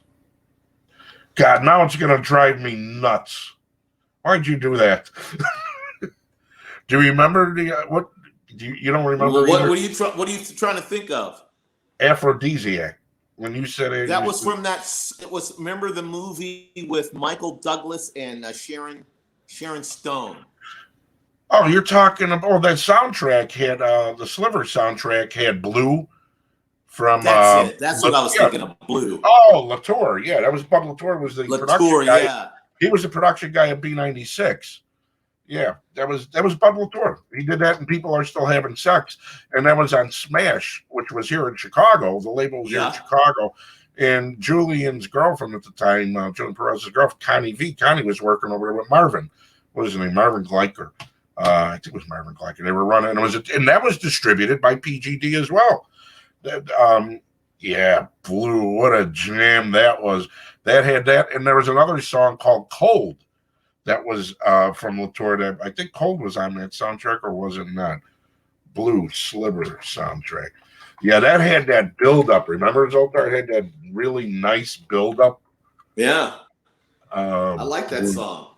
Yeah, that was Slid. This was one that was right up your alley too. From that soundtrack, it was by Fluke. It had a nice groove to it. Here, check this out. Oh yeah. It's a great soundtrack, man. The good song I like by Fluke is Atom Bomb. Atom Bomb. Yeah. God, that's another one. Maybe that's Atom Bomb. Yeah. That was just, I mean, that thing was banging too, man. There's another one that was just that low end, on that synth bass. That brings back memories. And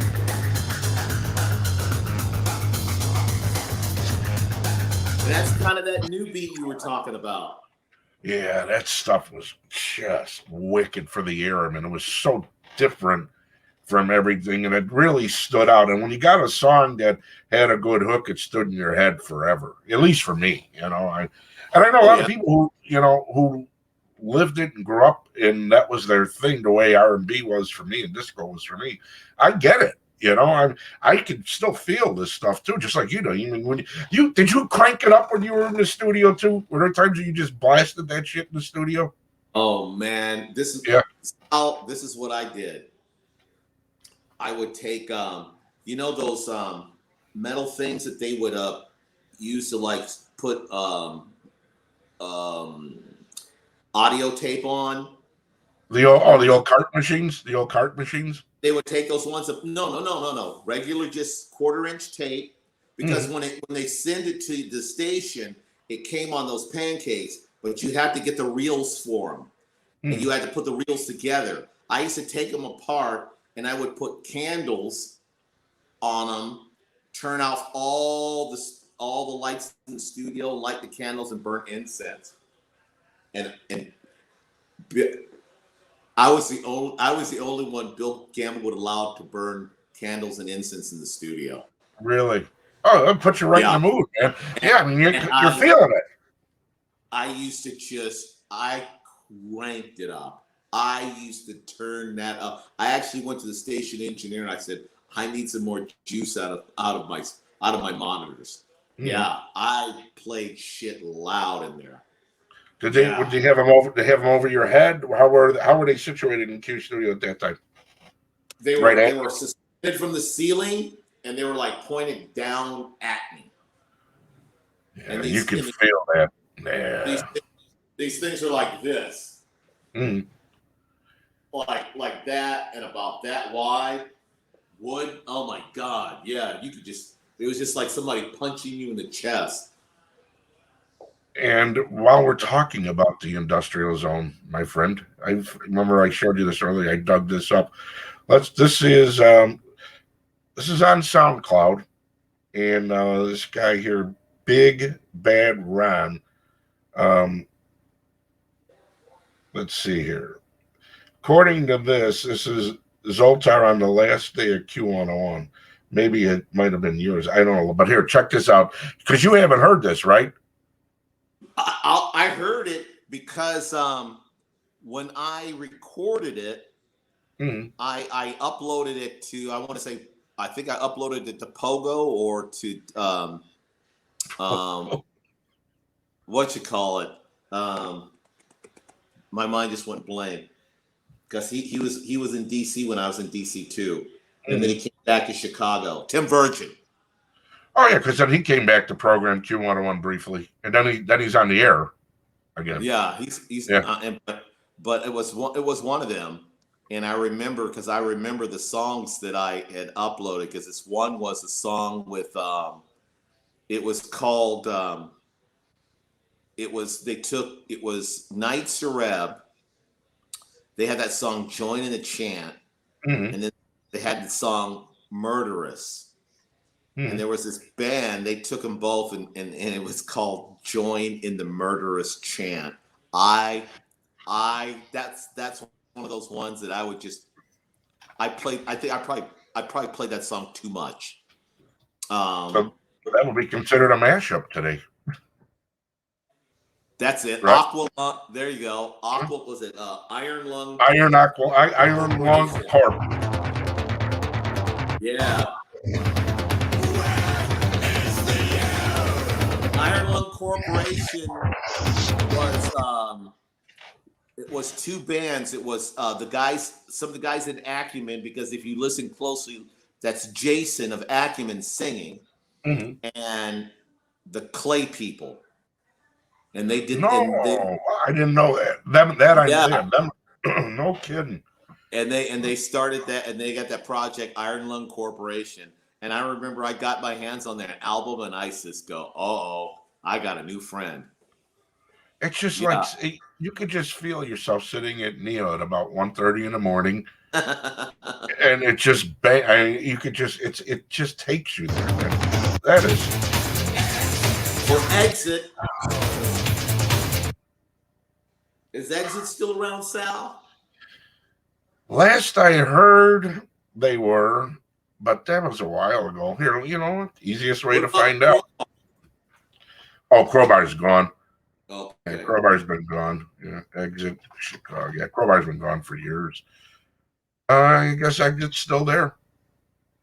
Yep, Exit it's considered a dive bar according to Yelp. Exit was. I liked Exit. I liked Exit, and I loved Crowbar. I'm going to make sure. I'm looking online here. Exit Chicago bar. It's hard to determine, Let me see. They got a Facebook page? Yes, they do. Exit Dance and Nightclub. All right. Well, here, let me roll this over here. I'll show it to you. Bring that on. Go back to this. There you go. There's their Facebook page. So I'm trying to determine if they're actually. See, it's hard. Look at this. Is the last post. What? I can't. That's pretty small on my screen. Oh, here, let me show you. How's that? Does that help? No. Shows 2016 was the last. Yeah, 2016 was the last post. Yeah, that they might be closed, bro. Yeah, that's sad. That was another wild place, boy. Whew. It was never the same. Dome Room was also, that was my spot, the Dome Room. Yeah, Excalibur. Yeah, that's been gone for years too. They sold. I think I did a New Year's Eve party in Excalibur once, and that's the only time I ever went in there. I was always in the Dome Room. Oh yeah, it was a different vibe. Yeah, that was a whole different world. Much Yeah, different. yeah. That was a nice thing about that whole thing is, you had the frat party going on that main level where they were singing everything from "I Will Survive" to Margaritaville, knocked out drunk. Then you had the house and the club stuff with Laura B upstairs, and then you had the dome room, which could have been anything from the alternative. Then it became very heavily trance oriented late in the later years. Became real. I mean, they had everybody who was somebody. They had John O'Callahan there. They had tons of trance artists for the longest time, and then they closed about 4 or 5 years ago. His wife just had a baby last week, I think. John O'Callahan's.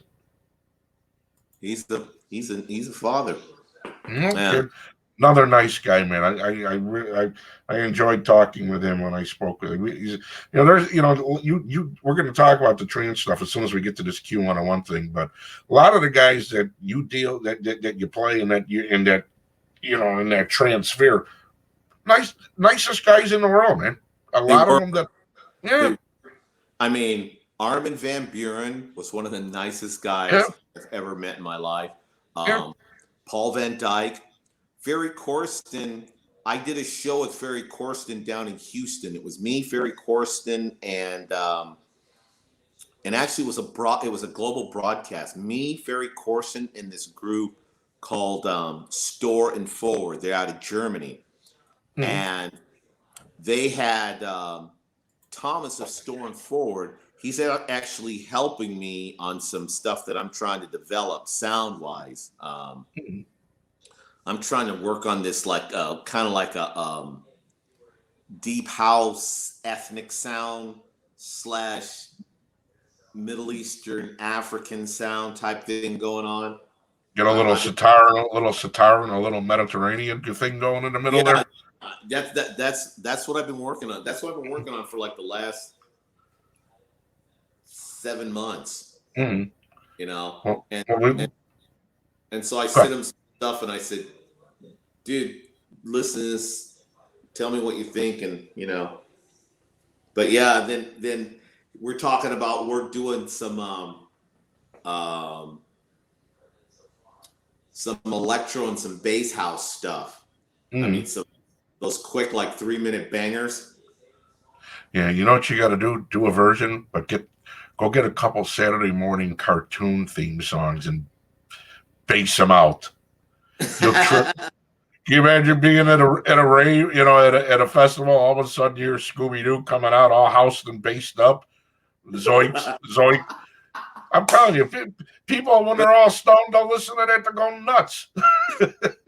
But that's and we were talking about that. And I did this one trance piece and I sent it off to a few labels, got no love from it, so I just let that go.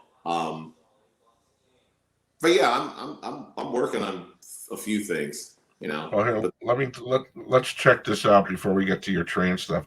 Oh, I guess Exit is still there. Brandon says Exit is still there. They're still okay.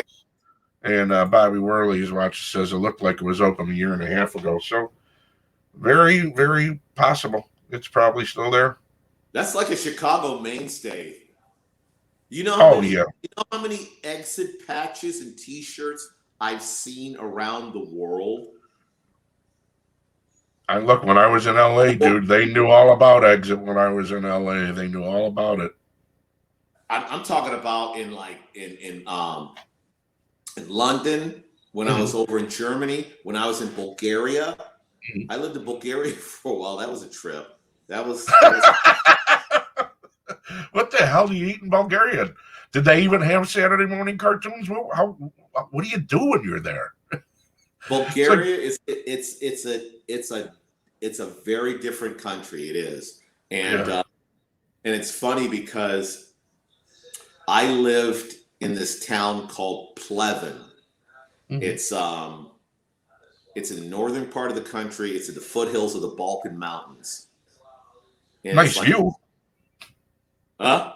Nice view. You got a nice view of the mountains. And it was really cool because they have a lot of monasteries in Bulgaria. They do.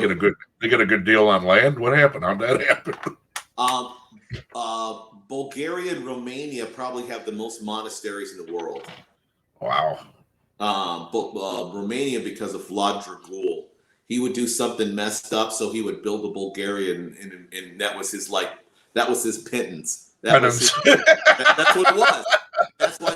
That's why Bulgaria has the most monasteries out of any place in the world.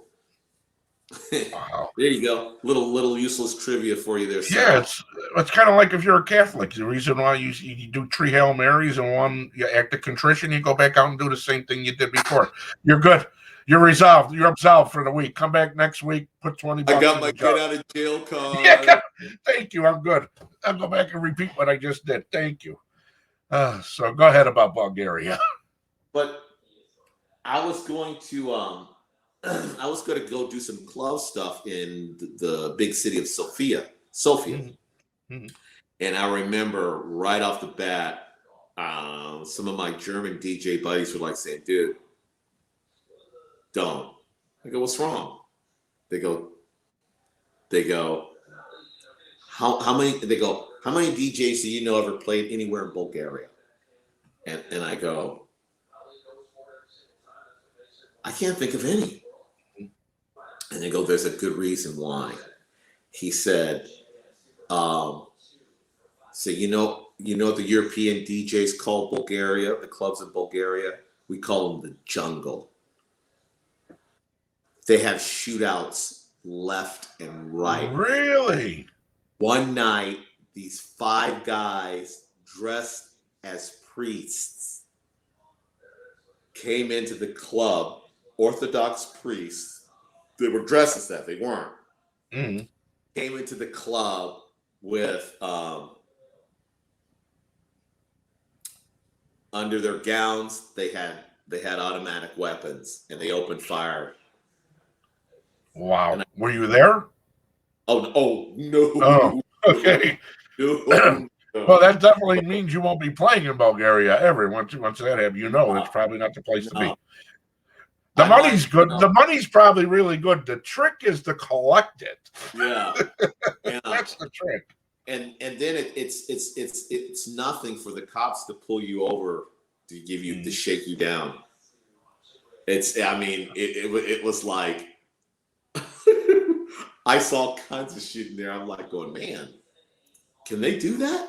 I guess they can because they're doing it. They would just set up roadblocks, do shakedowns. I'll tell you, when I was in the Far East, and this had to be 93, and I was promoting, working on some stuff. So I had to go to Japan, Singapore, Kuala Lumpur. And dude, I could not wait. You know, you always say, I can't believe the stuff that goes on here. Dude, I couldn't wait to get home. I could not wait to get back to this misery, because what I experienced over there was the equivalent of literally having darts thrown at my balls. I could not wait to get back home. It was such a painful experience out there. You know, when you leave this country and you go to a place and have a bad experience, you realize this ain't so bad.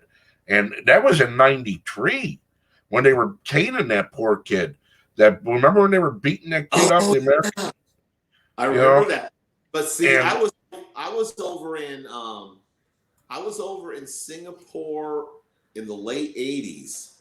I loved it. I was over in Singapore, Thailand, Kuala Lumpur, then Malaysia. Malaysia was a little weird for me, but I dirty. I had a good time though. Singapore is super clean. Well, Singapore is a fine city. Those were the shirts, because I didn't realize it until I got fined 2 times in the same day. Don't chew gum on the street. God forbid. Don't spit. Don't spit. It's $50. Yeah. And they had the shirts that said Singapore is a fine city. And I thought it was a joke, and then I finally bought one because I thought, Jesus, they shook me down for a C-No Plus for doing stuff that people do. I'm thinking to myself, wow, you ain't ever been to Skid Row in America. You'd make a fortune over there. People taking dumps on this. It was so clean. But in Singapore, when I was there, when you got to the side where it was pretty. It was kind of like when you walk off Constitution Avenue in Tijuana. It's a mess.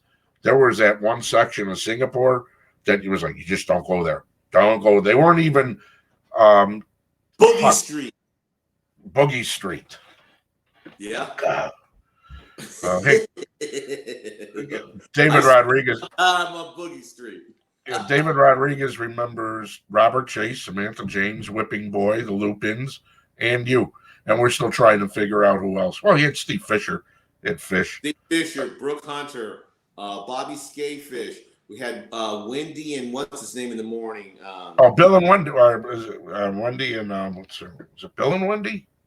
Yeah, I think it was. Yeah, Bill and Wendy. Yeah, I think they're doing a podcast over on 94.7 now. I think they're over there.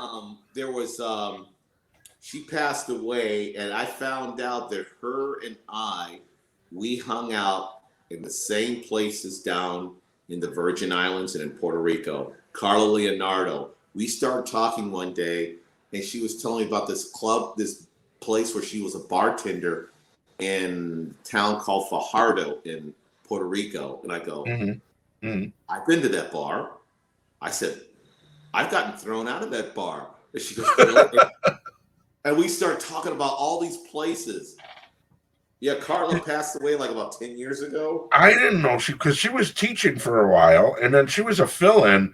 I mean, Carla Leonardo here in Chicago, for those of you who listen to Chicago radio through the years, Carla could wind up from 94.7 to 100.3. Then she'd be at 93.9.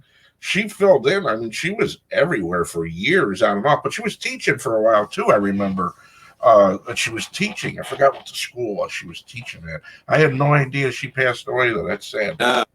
She did. I love Carla. Carla called me out one morning. You remember, what was her name? Susan Banish. Remember her? Vaguely. Weather in traffic. And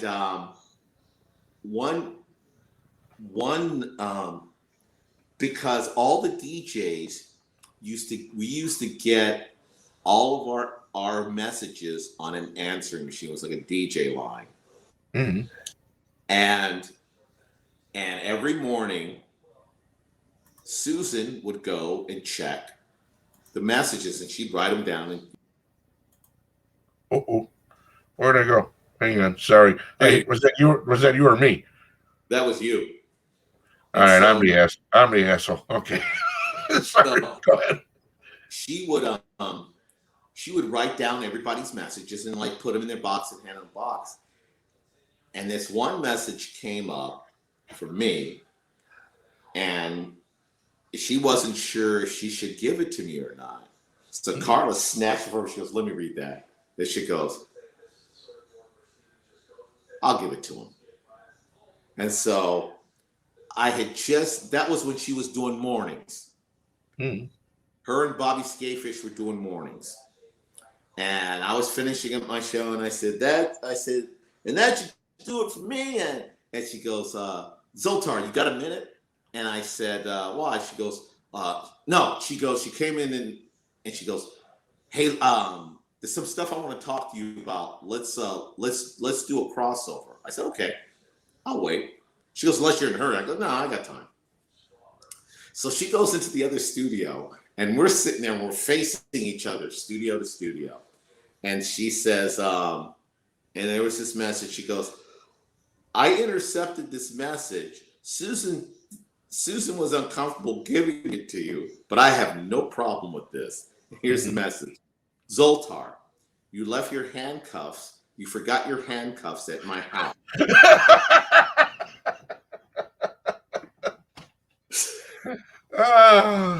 Signed, question mark. And I was just like, oh. And I'm sitting, I didn't flinch. And so she goes, "So, what are you doing with handcuffs, Zoltar?" I go, I said, "I use them for activities." She goes, "What type of activities?" I said, "Carla, you really gonna go there with me right now at Mm. quarter till 6 o'clock in the morning? Yeah. And she's like, yeah. Oh my God. And so I go, I said, sometimes I have a need to restrain people. That's why I keep it. Mm. And so, uh, Bobby's in the studio. Bobby's just coming and he goes, do we need to talk about this? Hey, what did they think? Go ahead. He got really uncomfortable with that.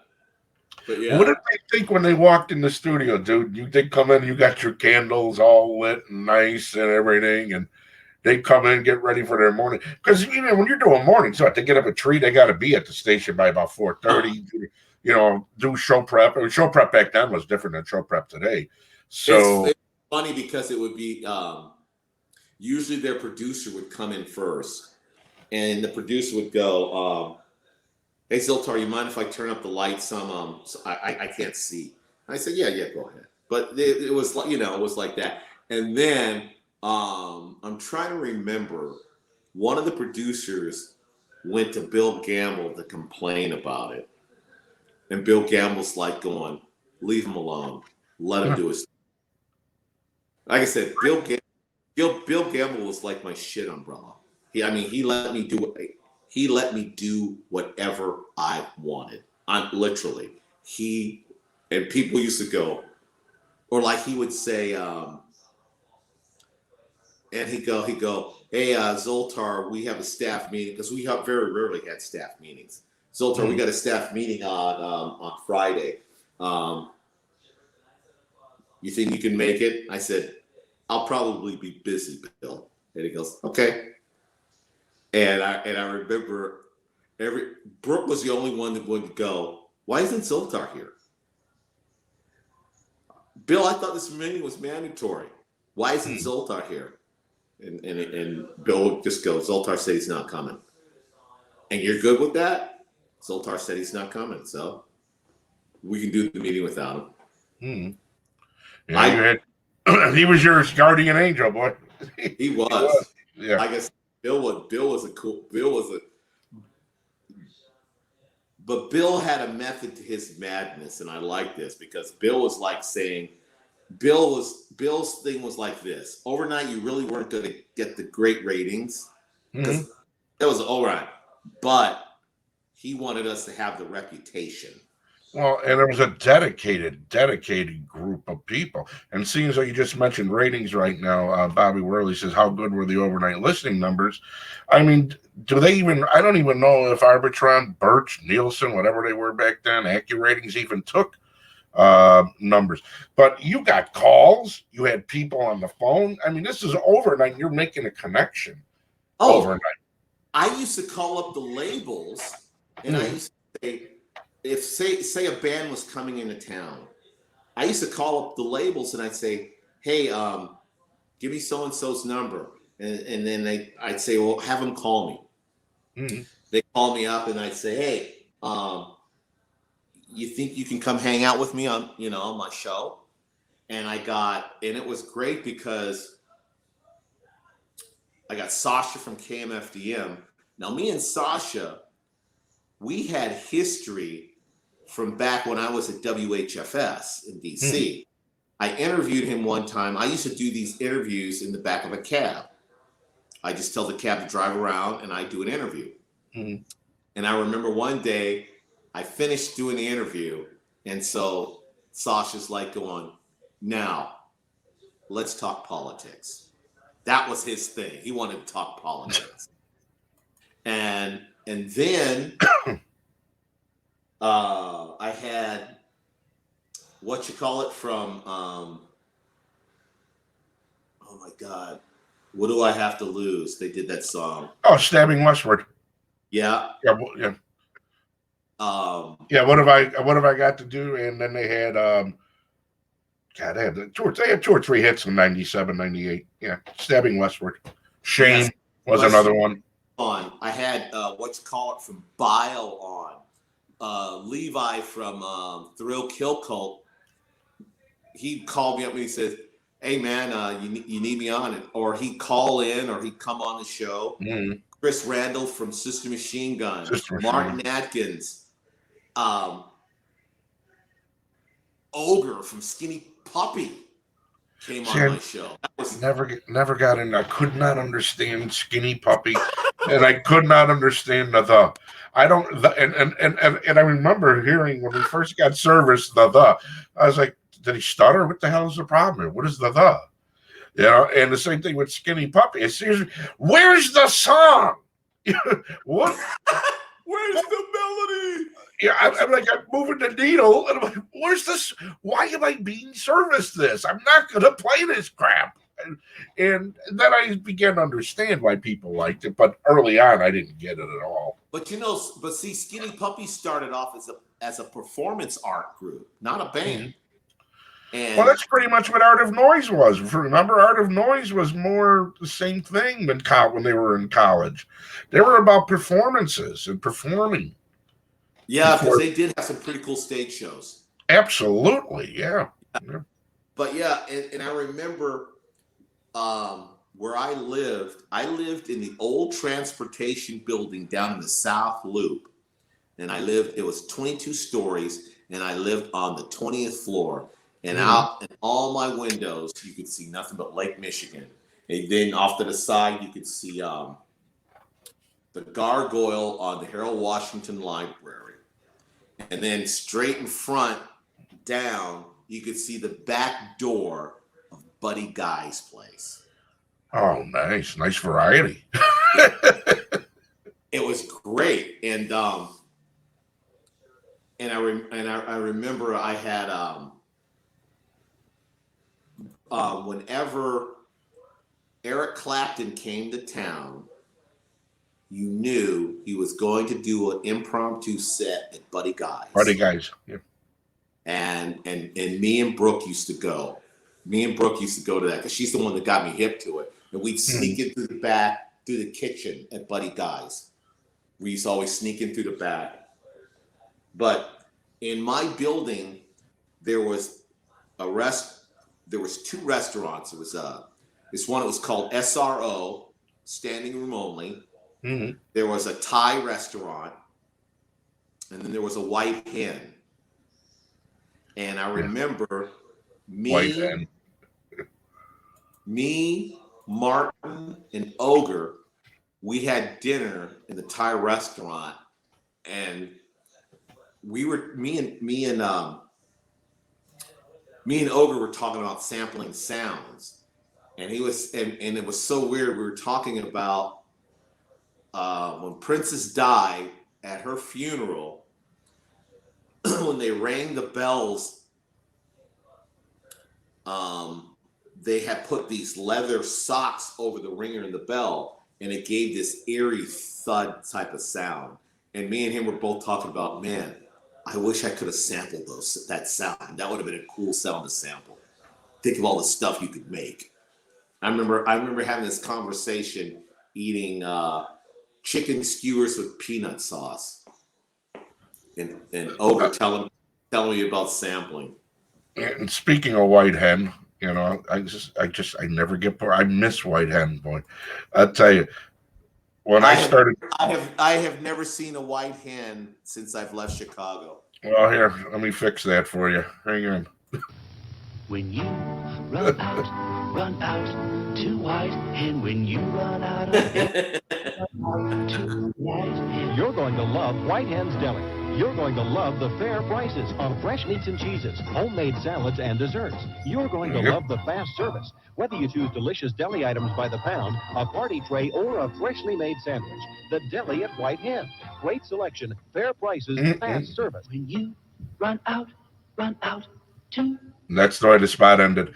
You know, when I started DJing, when I finally got out of the teen clubs, and I want to say 81.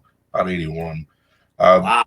I was working at a club called Sundowners, and my friend who worked with me, we would leave Sundowners.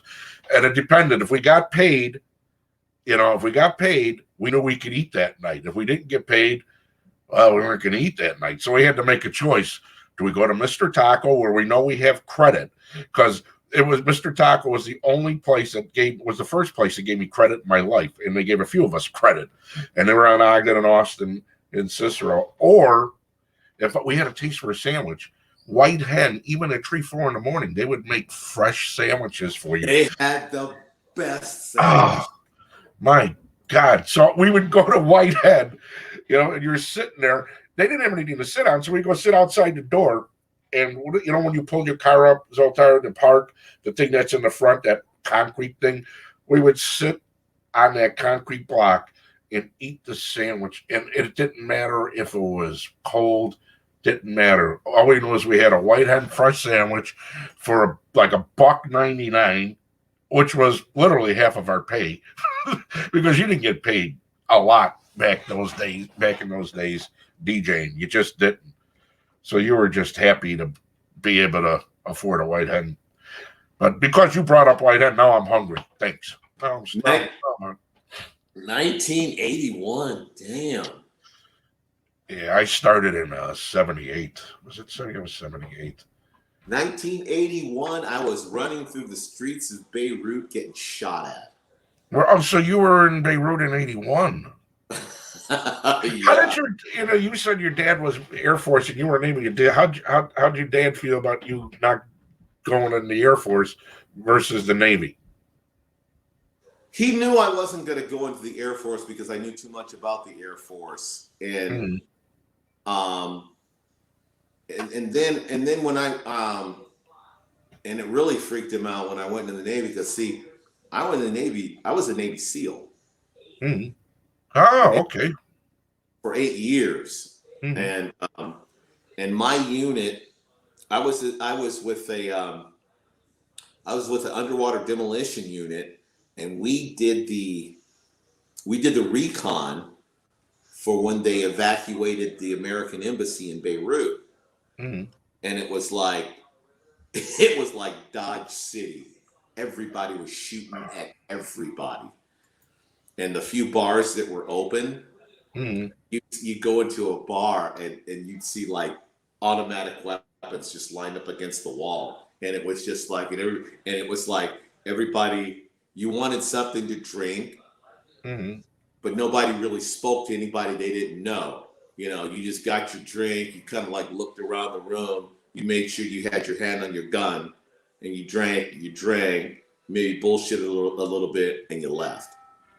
That's a scary that's a scary way to live, I mean, even if imagine living there, being a citizen there. I mean, you're there and hopefully, you come home, but imagine being a citizen there. Oh. Hey, real quick, Jungle George worked at the Riv, spun with at the Riviera back in the day. Any idea whatever happened to Robert Chase? I'm looking on my other screen here to see what happened here. Any idea? Ever hear about it? I remember his ex-wife. She was younger than he was. She was beautiful. And I remember she was a vegetarian. I remember that. For some reason because I remember he had this affinity for Colorado. I'm thinking he might have gone back to Colorado. Well, yeah, here's some. David Rodriguez says he thinks he's in Montana. Yeah, it's funny. Yeah, that's weird. He loved the mountains. He loved mountain climbing and rock climbing and mountain biking. He loved that. So that definitely sounds Robert. Yeah, I love mountains. Zoltar, I love when I see mountains, and when you see the sun coming over, like if there's a lake and you see these mountains are purple in the morning. They're amazing. And when I got out of broadcasting school, I got off. The same thing you did. Sent an air check off to Butte, Montana, and I got offered mornings. Yeah, I got offered mornings in Butte, Montana, and I was making more money doing what I was doing here. So I said, no, thanks, I'm not going to do it. But I went out there, and they had like a radio board that looked like it came off the U-505 sub. It had to be from the 50s. It had the dial. Yes. Yeah, and the turntable, the platter was this big. It looked like it would have played 16 RPMs. And Yeah. they were very nice people. And I had just gotten out of broadcasting school, so it had to be June of '84, July of '84. But I had turned it down. I never took the gig. But I fell in love with mountains, so I can understand Robert Chase wanting to get back to that, man, because aside from dealing with the winter. I'm more of the ocean guy. Well, yeah, you're sitting there on the water down there. But I do plan, that's one of my things I plan to do in the next couple of years. Go to Tibet. I want to go to Tibet. No, yeah, and play some trance and see what happens. Or wake them up in the morning with a little Prodigy. Can you imagine that stuff banging in Tibet? The monks will, I don't know if they'll let you leave. I don't know. All of a sudden, I'm the fire starter. No, but they're pretty. I want to go to do like the mellow yoga thing. That's what I want to do. I want to go there and just chill. Well, I want to get to this, man, because I wanted to get to this. A lot of people probably haven't heard this. This was one of the old industrial zones from back then. Check this out, because I think it opens with you. So you're probably sitting there in your candlelight right now once I hit the play button here. WKQX HD1 Chicago.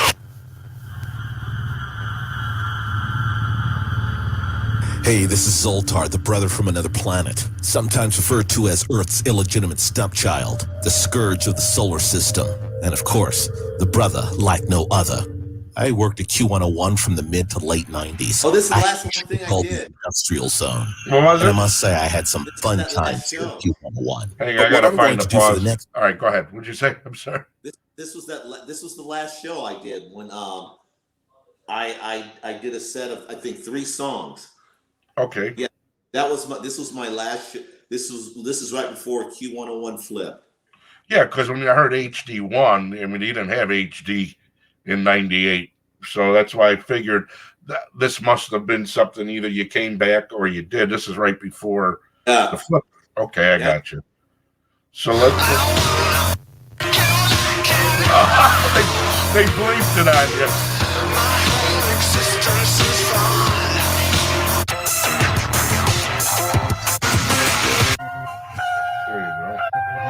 Just tuning in, I'm Zoltar, brother from another planet. Feel free to pull up a meat hook and we can all hang for a while. Now this is KMFDM, and when it comes to the industrial world, KMFDM that's probably pieces from my everything. favorite act. And as a matter of fact, head man Sasha of KMFDM, he and I became very good friends throughout the years. And speaking of KMFDM, the old lead guitarist Gunter had one hell of a crush on Brooke Hunter. You can ask her about that. And you know what? Since you're asking, feel free to ask her what happened to that S&M book I let her borrow for a blind date one night. And whatever happened to pink rubber dress she had. Oh, yeah, Brooke, my partner. 101. She definitely has stories. That brings back memories. KMFDM. Juke joint. That's funny stuff right there, boy. Did she say anything to you about that once you did that? See, those are all the cool things you get to do when you work at a radio station, all the little inside stuff people don't know about. That's funny stuff, man. That's funny stuff right there. This happened. Remember when they had Halstead days? Yes. Okay, we were I hadn't been working this station that long, and they had Halstead days, and I remember I went because we all had to do shifts in the booth, and me and Brooke were doing one. Brooke got there before I did, and so I got there, and she said, "Well, Zoltar will do this with me," and I'm going, "What?" And it was this fetish store that they sold all kinds of wild stuff at. Mm-hmm. So she's looking at rubber dresses. So she said, "Will you come help me pick one out?" And, I'm game. I said, "Oh, yeah, let's go." So I'm in there, and Brooke's trying on all these rubber dresses for me, and came across this pink one, and she's like, "What do you think?" And I was just like, "Going, damn!" And she bought it, Mm. and I used to always go. I used to go, "So, when are you ever gonna come into work wearing that pink rubber dress?" She Mm. goes, "I don't know if I could do that." I said, "Come on, give it a shot." And she's like, "Eh." And so now, when I went back to Chicago for that that show at the Bottom Lounge, Mm. I stayed at Brooke's house, and I started going. So you just sit there and look me in my eye and tell me you don't know where that rubber dress is. She goes, "Zoltar, I swear to God, I have no idea where it is." So I said, "Okay," and that was it. But and I had this S&M book. It was about that thick, and it was called Tough Love. And I remember Brooke. She said, "Zoltar, I got a date with this guy. I want to freak him out. Can I borrow that book?" Mm. And I said, "Yeah." Still haven't got that book back yet. Yeah, I dude. See, stories like that are priceless. And let me tell you, Brooke, and it was like Brooke was like my buddy, you know. She was like my buddy, and we, yeah. and you never, and she's never going to talk about that book. She'll probably never talk about the book. You're gonna have to. No. I'm gonna tag her on this and ask her, "Hey, Zoltar wants his book back. Hit him up." Hey, some things we don't forget over here. All right, you owe him a book. Actually, she had said, she goes, "I don't know where it is. I don't know where it is." So I got to take her word for it. But that was a very interesting book, Sal. Very interesting. I'm sure it was visually stimulating. It was different. It was different. Yeah, that's funny stuff, bro. Oh. And So like I said, the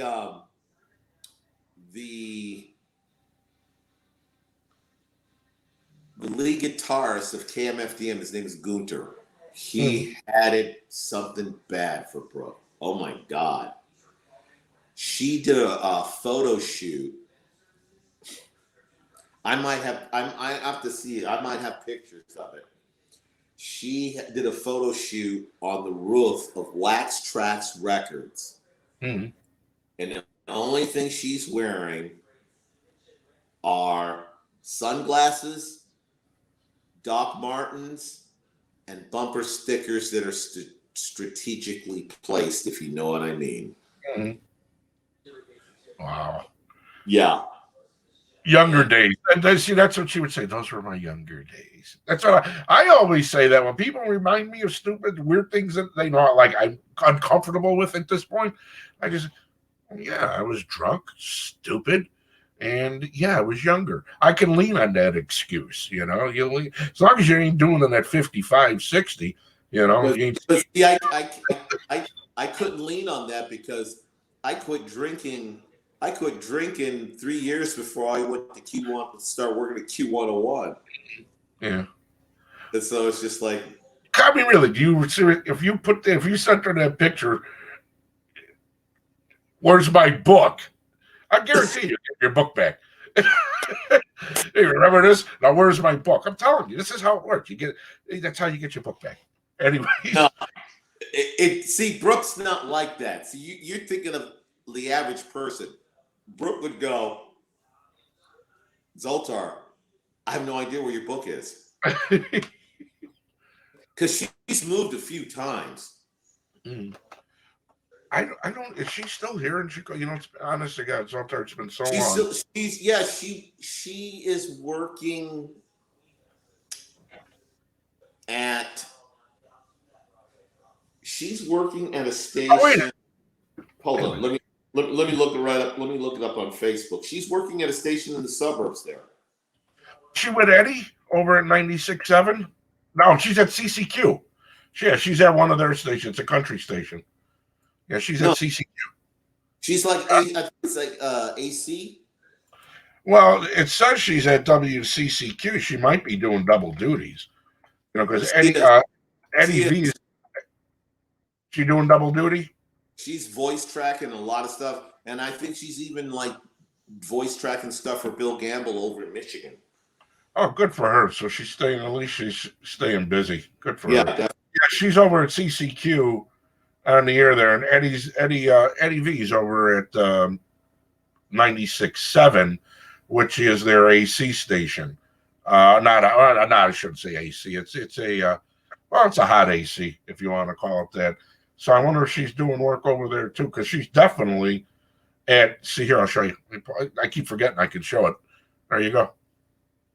Yeah, that's my bud. Yep. She's on Mondays through Fridays, 7 to midnight. We should call her up. You want to call her? Can I bring her in? Let me see if I can bring her in. God. Would that be a trip? Let me see if I can do this. You keep talking, and I'm going to figure out how to make this happen here. Oh, that would be funny. WCCQ. Wait a minute. I think I might be able to swing this if I do this.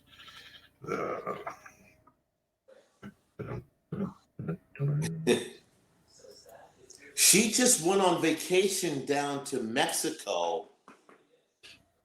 Was it last month? Month before last? Mm-hmm. Yeah, Alpha Media. She's a morning. She's doing mornings, so she might not be doing. Well, she's on with. Well, if this is her Facebook page, she must be working with Eddie then. Oh yeah, because I did a call in one day, one morning, one Friday. Because they're like saying, what did you do with the studio? I said, I can't really get into that on the air.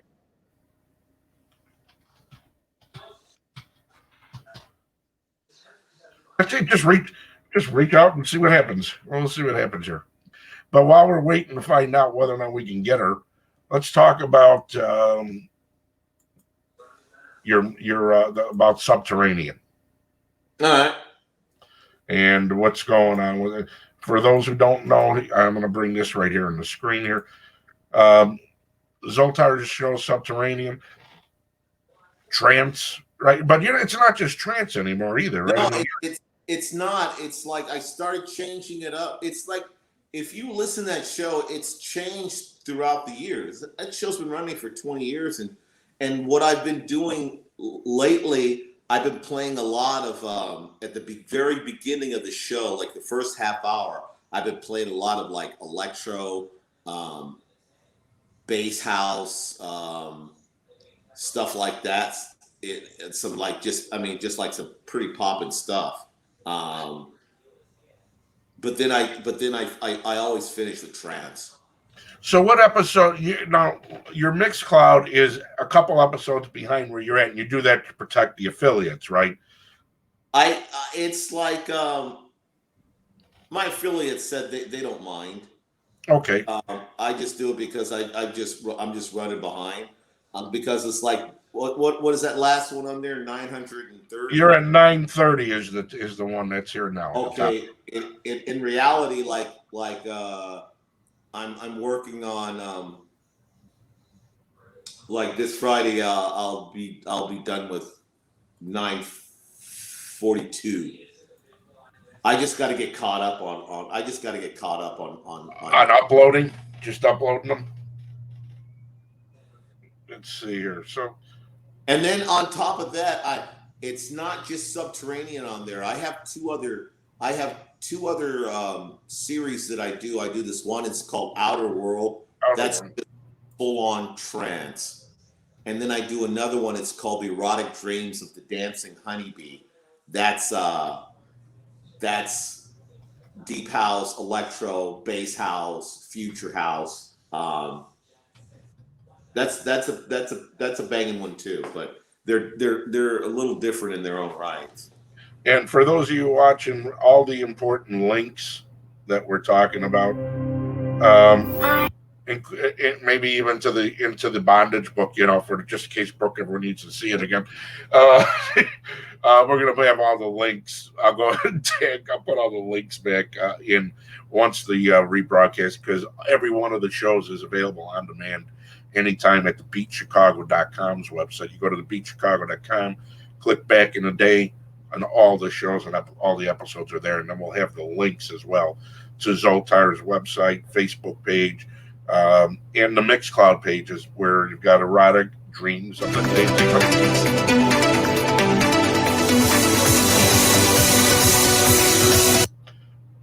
That's weird, don't you think? The way they do the preview over at Mixcloud, you run your mouse over it and it scares the heck out of you. They just started that because they've revamped their website a few times, and I like what they're doing to it. You know what check this out, Sal. A couple of years ago, like 3 years ago, they went to certain people that are providing a lot of content, because I'm one of the top content providers on Mixcloud. And what they did was they said, look, if we were to do like a profit sharing thing, would you be interested? So I'm like, yeah. And they go, okay, what would you think would be a fair cut? I say something like 60-40, me getting 60. And what it comes down to, they're doing 40-60.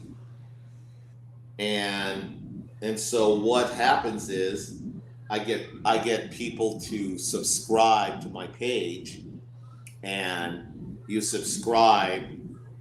There's certain things that when I put them out, I don't put it out right away. I'll put it out for my subscribers. They get first shot at it.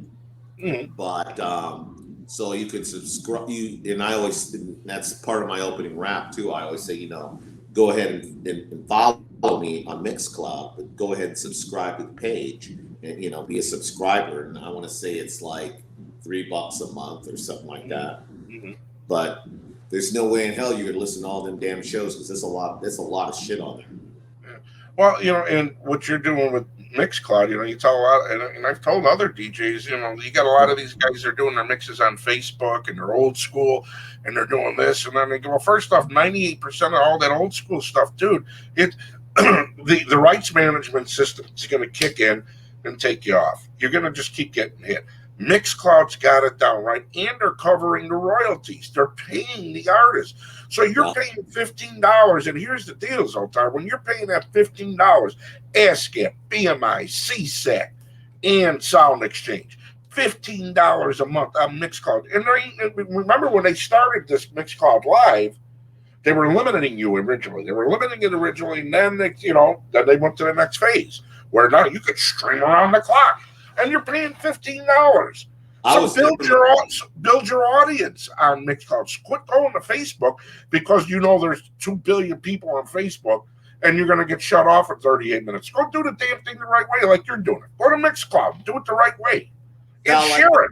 I've been on Mixcloud for almost 12 years. Yeah, I've never been limited. Yeah. Ever. No, I'm talking about the live, because they didn't have Mixcloud Live. I'm talking about this new Mixcloud Live. Is where they cut it off. When they started the live, you couldn't go 24/7. Now I don't do SoundCloud. I have a SoundCloud page. I don't even touch it anymore. Me too. Yeah, and WBMX has had both of them since day one, and we really don't use it. So you don't find yourself using SoundCloud at all either, then, right? No, because you can't really monetize it for yourself. Yeah, and it's like, just like I said, like a lot of that stuff, because these companies have not come up with a right sharing or profit sharing deal with labels and artists. Like, for example, YouTube, you put a mix up on YouTube, a lot of times they'll shut it down. Mm-hmm. They don't have an agreement. The same with, especially, I remember, who was it? Was it Victor Daenerys was telling me this? So they shut him down, and he got suspended off YouTube, off of Facebook for a week. Mhm. You know, he tried to, but that's what'll happen if you try to stream live. But see, and that's the thing about it. On Mixcloud, I can put stuff up on Mixcloud, and I can share it to Twitter. I can share it to Facebook. I can share it anywhere I want. I can send people. I can mail links to people. You know, and everything is covered. And it's like I don't even do it. I just every now and then I'll go and check and see how much money I've made. It's pretty cool. It's very, you know. Well, a lot of these DJs, when they're doing it too, and anybody when they're doing it on Facebook because it's the easiest way to reach the majority of people because they haven't spent any time building up or developing any other platforms. That's why I always tell people, you've got to work the other platforms. You've got to develop the other platforms because they're all going to come in handy. And when you go to Facebook and if you're streaming live, I guarantee you, Zoltar, if you did a set with a bunch of that old industrial stuff, most of it, those labels haven't even bothered to register with digital rights management on Facebook. You know what I mean? Really? Yeah. And here's the reason why a lot of stuff gets clipped and it doesn't. Because as a label, you go in the back and everything is uploaded. Their software matches what somebody else is doing. If that song that I own the copyright on is matched in the file, in the WAV file or the audio file, boom, I get a notice. I file a claim. You get kicked off. Now, if you're playing music where nobody's registered anything, nobody cares. A lot of my friends who are all freestyle fans, right? A lot of them are freestyle. They're like, how come, everybody's playing freestyle? Because a lot of that stuff that was the independent label, a lot of them guys never registered any of that stuff for digital rights management on the back end of Facebook. So you can play freestyle all day long. And if any, that isn't registered, as long as it's not anything produced by Louis Martinet and Aerostar or whatever, who had a big name. But the stuff that you were doing at Q101, when you were running the industrial zone, I guarantee you a lot of that stuff is probably not even registered. So if anybody was to play it, aside from KMFDM, which is definitely has digital rights management on the back end, but a lot of that stuff you can still play. The question is, how far do you want to push that envelope? You know what I mean? Before you get clipped on Facebook. And then what Facebook starts doing to you is, oh, okay, you're back and you're doing the same thing. Guess what? Now your reach is going to be 0.25% of the amount of people that are on while you're on. So they start limiting you and chopping. Like what you're doing on Mixcloud, all you got to do is just go share the link. And people think, well, they're not going to know that I'm not going to set the same. They won't see me live. Well, if you're getting kicked off Facebook, you're not going to be seen live either. And Facebook they're like for example, I put up a show on Mixcloud. I can send Facebook like $20, and they will promote it to like 10,000 people. Mm-hmm. But go back to my Mixcloud page and look at the pictures I use. They say that they don't fall under the Facebook's decency regulation. Really? I swear to God, man. And then I just stopped having them do it. But yeah, and I'm like saying, what the hell? That's the problem with AI, dude. AI is every bit as stupid as the idiot that's programming it. Because that's all AI. All of that's all artificial intelligence making those calls. And it's learning as it goes along. But it's stupid. It's just this is the best way to go. It really. I mean, if you're a DJ and you're streaming and you want to reach people, not only do you get paid, but you're covered. You're covered. You're covered, and you can make a little change. It's And like you got 1,755 followers. You're building. You built it, and you got three other. You got Outer World, and the erotic. What was it? The erotic. Dreams of the Dancing Honeybee. erotic dreams of the humping, dancing honeybee. Yeah. If you're just walking in, you're late. There will be no fruit cup for you. Remember that? High anxiety. She said, those who are late will get no fruit cup. No fruit cups for Nurse you. Nurse Diesel, that's the one. Cloris Leachman. Sorry, my mind just wandered. But we've been sitting here with Zoltar. One hell, man, I love you, brother. You've had one hell of a career, and you still got a long way to go. And yeah, I'm seriously getting into writing music now and putting out some tunes, some tracks. I'm telling you, Saturday morning cartoons set the base. Hong Kong Fooey, Captain Caveman. Trip people, people will just weird out. I mean, really, dude, think about it. You're sitting in a bar and all of a sudden you're Hong Kong Fooey, #1 super guy. Oh, God. A lot of these people listen to this stuff, they don't remember Hong Kong Fooey. There's the beauty of it. Those who do, it's cool. And those who, the majority of them won't, they'll think it's cool because they'll think it's new. Just like they think everything else they're listening to is new. It's like, no, dude, that was a Tower of Power sample from 47 years ago. Sorry, you didn't make anything, Try again. And I hear it all the time in songs. I can hear it all the remember the group 808 State? Yeah, Pacific. Yep. When they did a tour on the East Coast, it was like a promotional tour. And I remember for a couple of days I tagged along with them up in New York.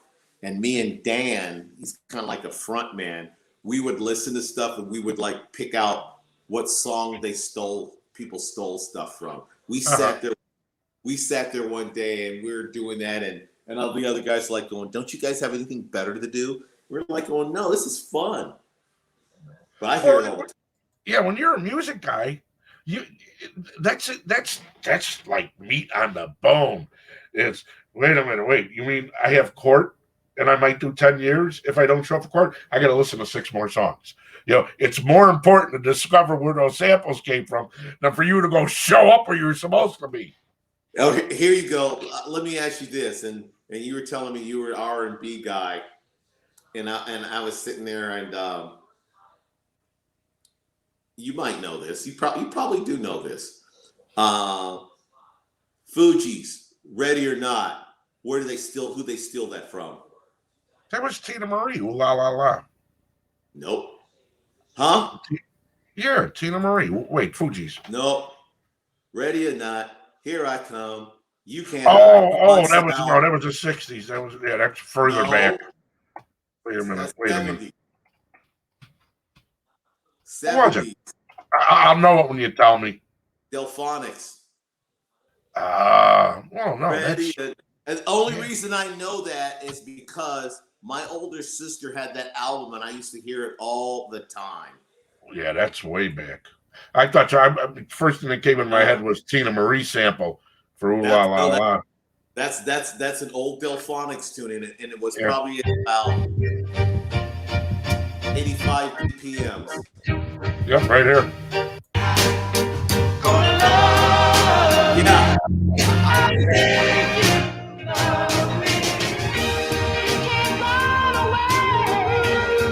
Got all those arrangements, dude.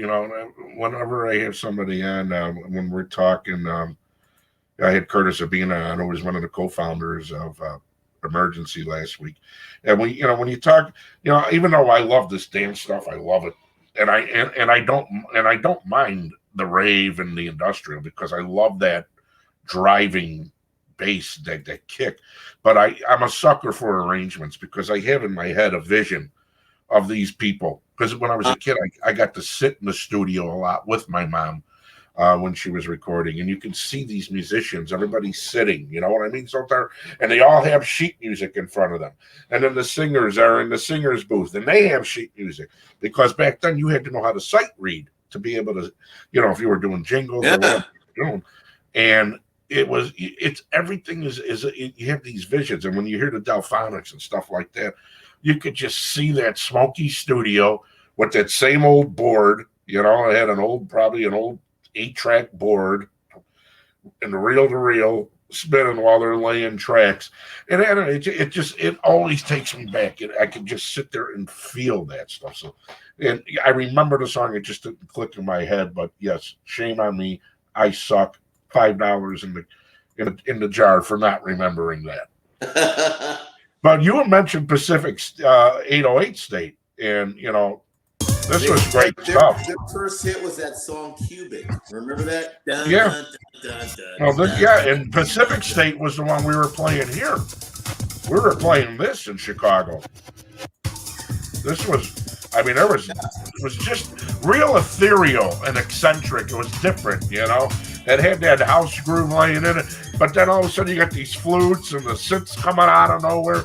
There's just nothing like it at that time in 88 and 89, 90. They did a mashup with David Bowie, Sound of Vision.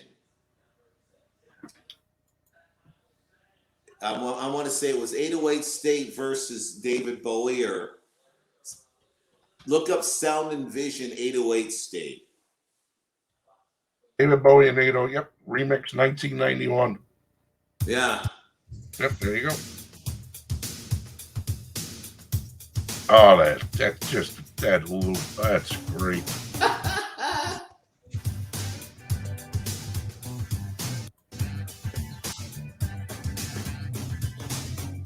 And these guys were phenomenal DJs. Never saw them. Never got a chance to see them. I was always working, so I never got a chance to see anybody. Hardest working man. Well, see, a lot of times when I was working, I was seeing them. Yeah, because you were on the mic side. Yep. You got Dave wants to know. So what are you listening to these days? What do you listen to? I mean, aside from what you do, I mean, what's a guilty sin that you have that you would listen to that you probably nobody would guess? Oh my God.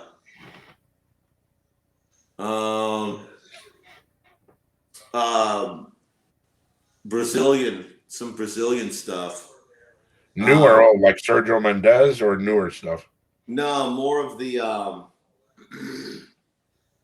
like what is it? What is that Brazilian style? Bossa Nova. Bossa Nova. Yeah. The Bossa Nova stuff. When I was down in Rio, like year before last, I really got into like there's this one singer.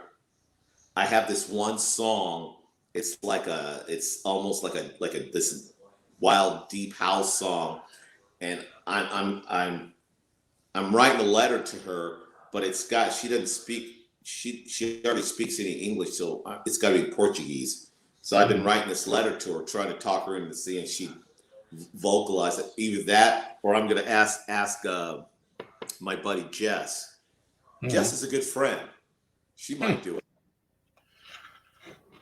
For me, what am I listening to? I listen to so much because I work and so many different things, and also a lot of old Earth, Wind, and Fire. I've been listening to a lot of.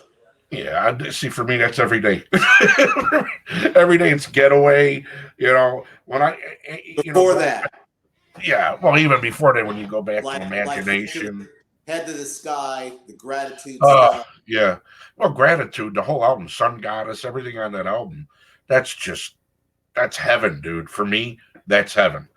That Gratitude album, the Commodores live album with the 10-minute version of Zoom, heaven.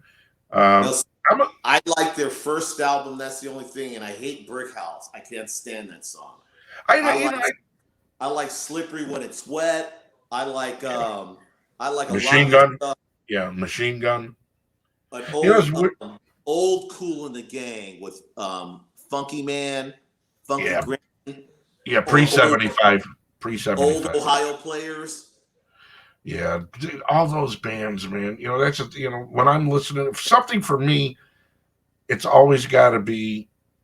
It has to have a rhythm section, horn section, and somebody who can sing. I need key changes. I need to be able to feel that the artist is actually a singer. I can't stand anything that goes off. If it goes out of key, I just want to bang my head off the wall. I can't stand anything that goes off key. I can't.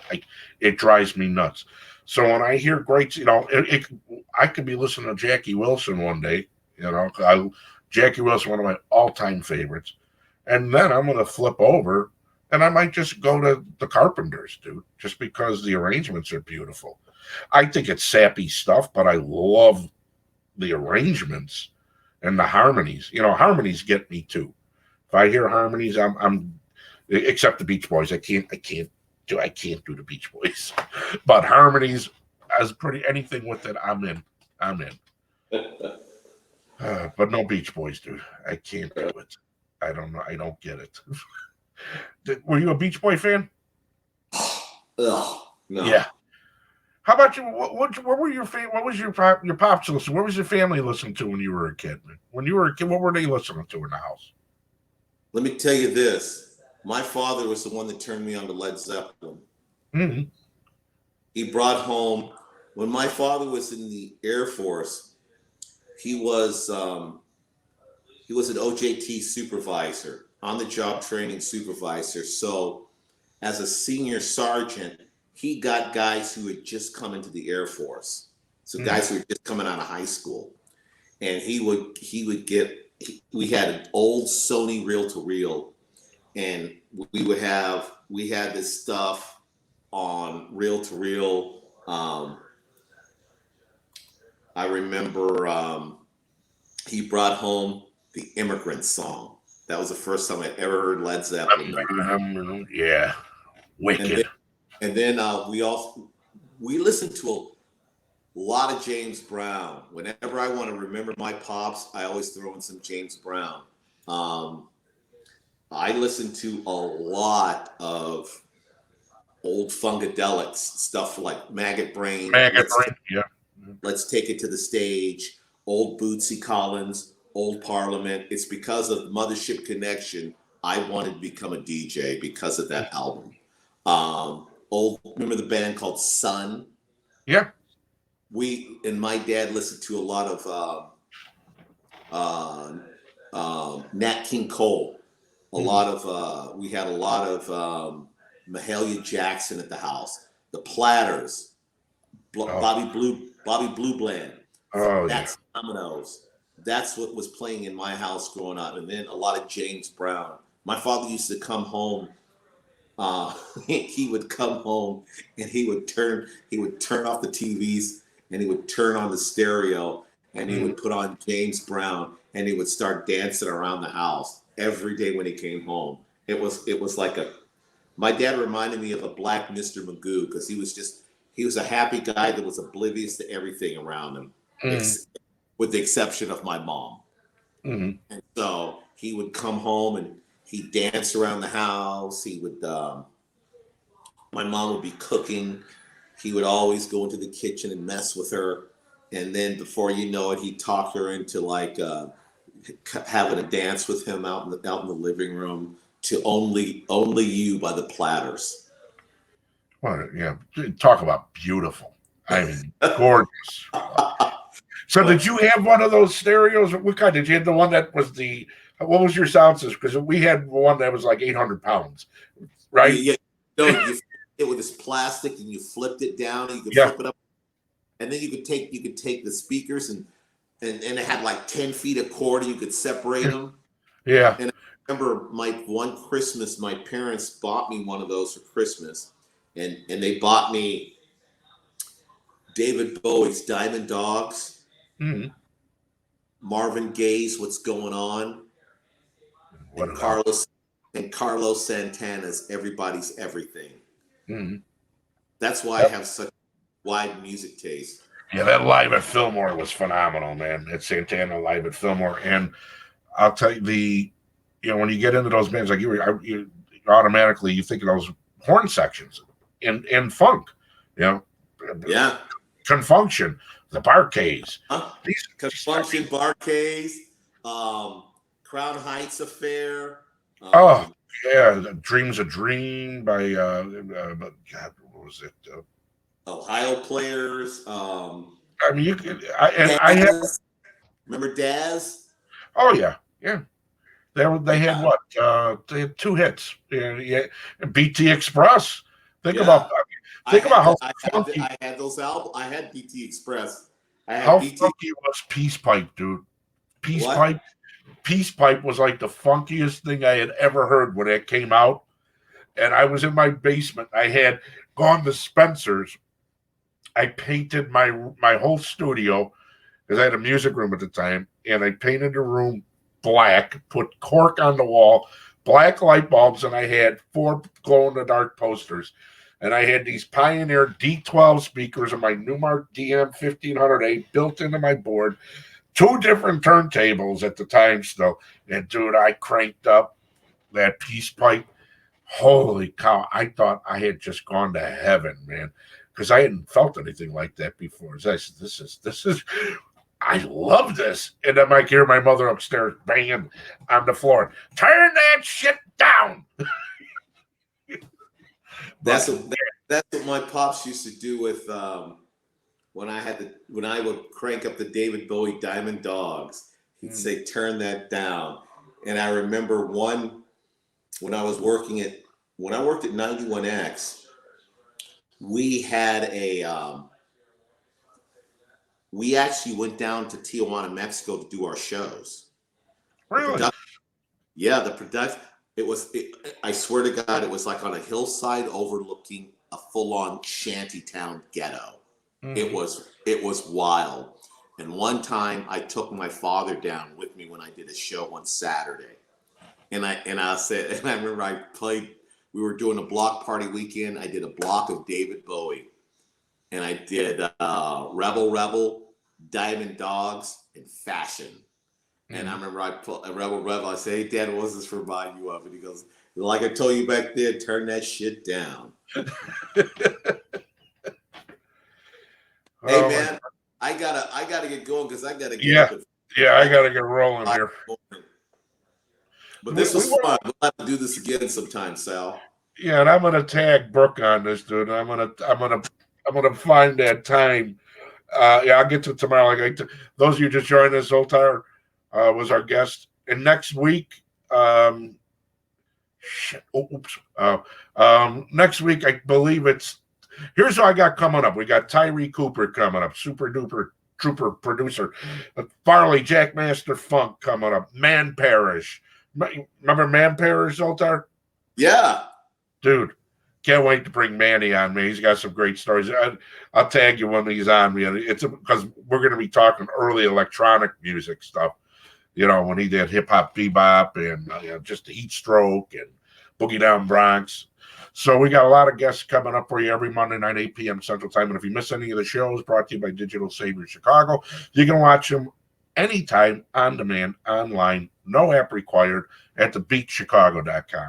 And this show by tomorrow, once I have the on demand up on all the different platforms, will tag all of Zoltar's stuff. God, that's a lot of shit to say, dude. That's a lot to say. I got it pretty much embedded here now. You know, I got it all good. And those of you who joined us, man, thank you. We appreciate you all joining, jumping in here. And David Gold here wanted to send a shout out to you, Zoltar. David Gold used to tape Industrial Zone and listen over to Space a few days. Oh, cool. Well, there he is, David. Here's Zoltar. We'll have the links for you, David, and everyone, the rest of you listening and watching. We'll have the links so you can hook up and talk to Zoltar once we're done. My friend, it was great to see you again.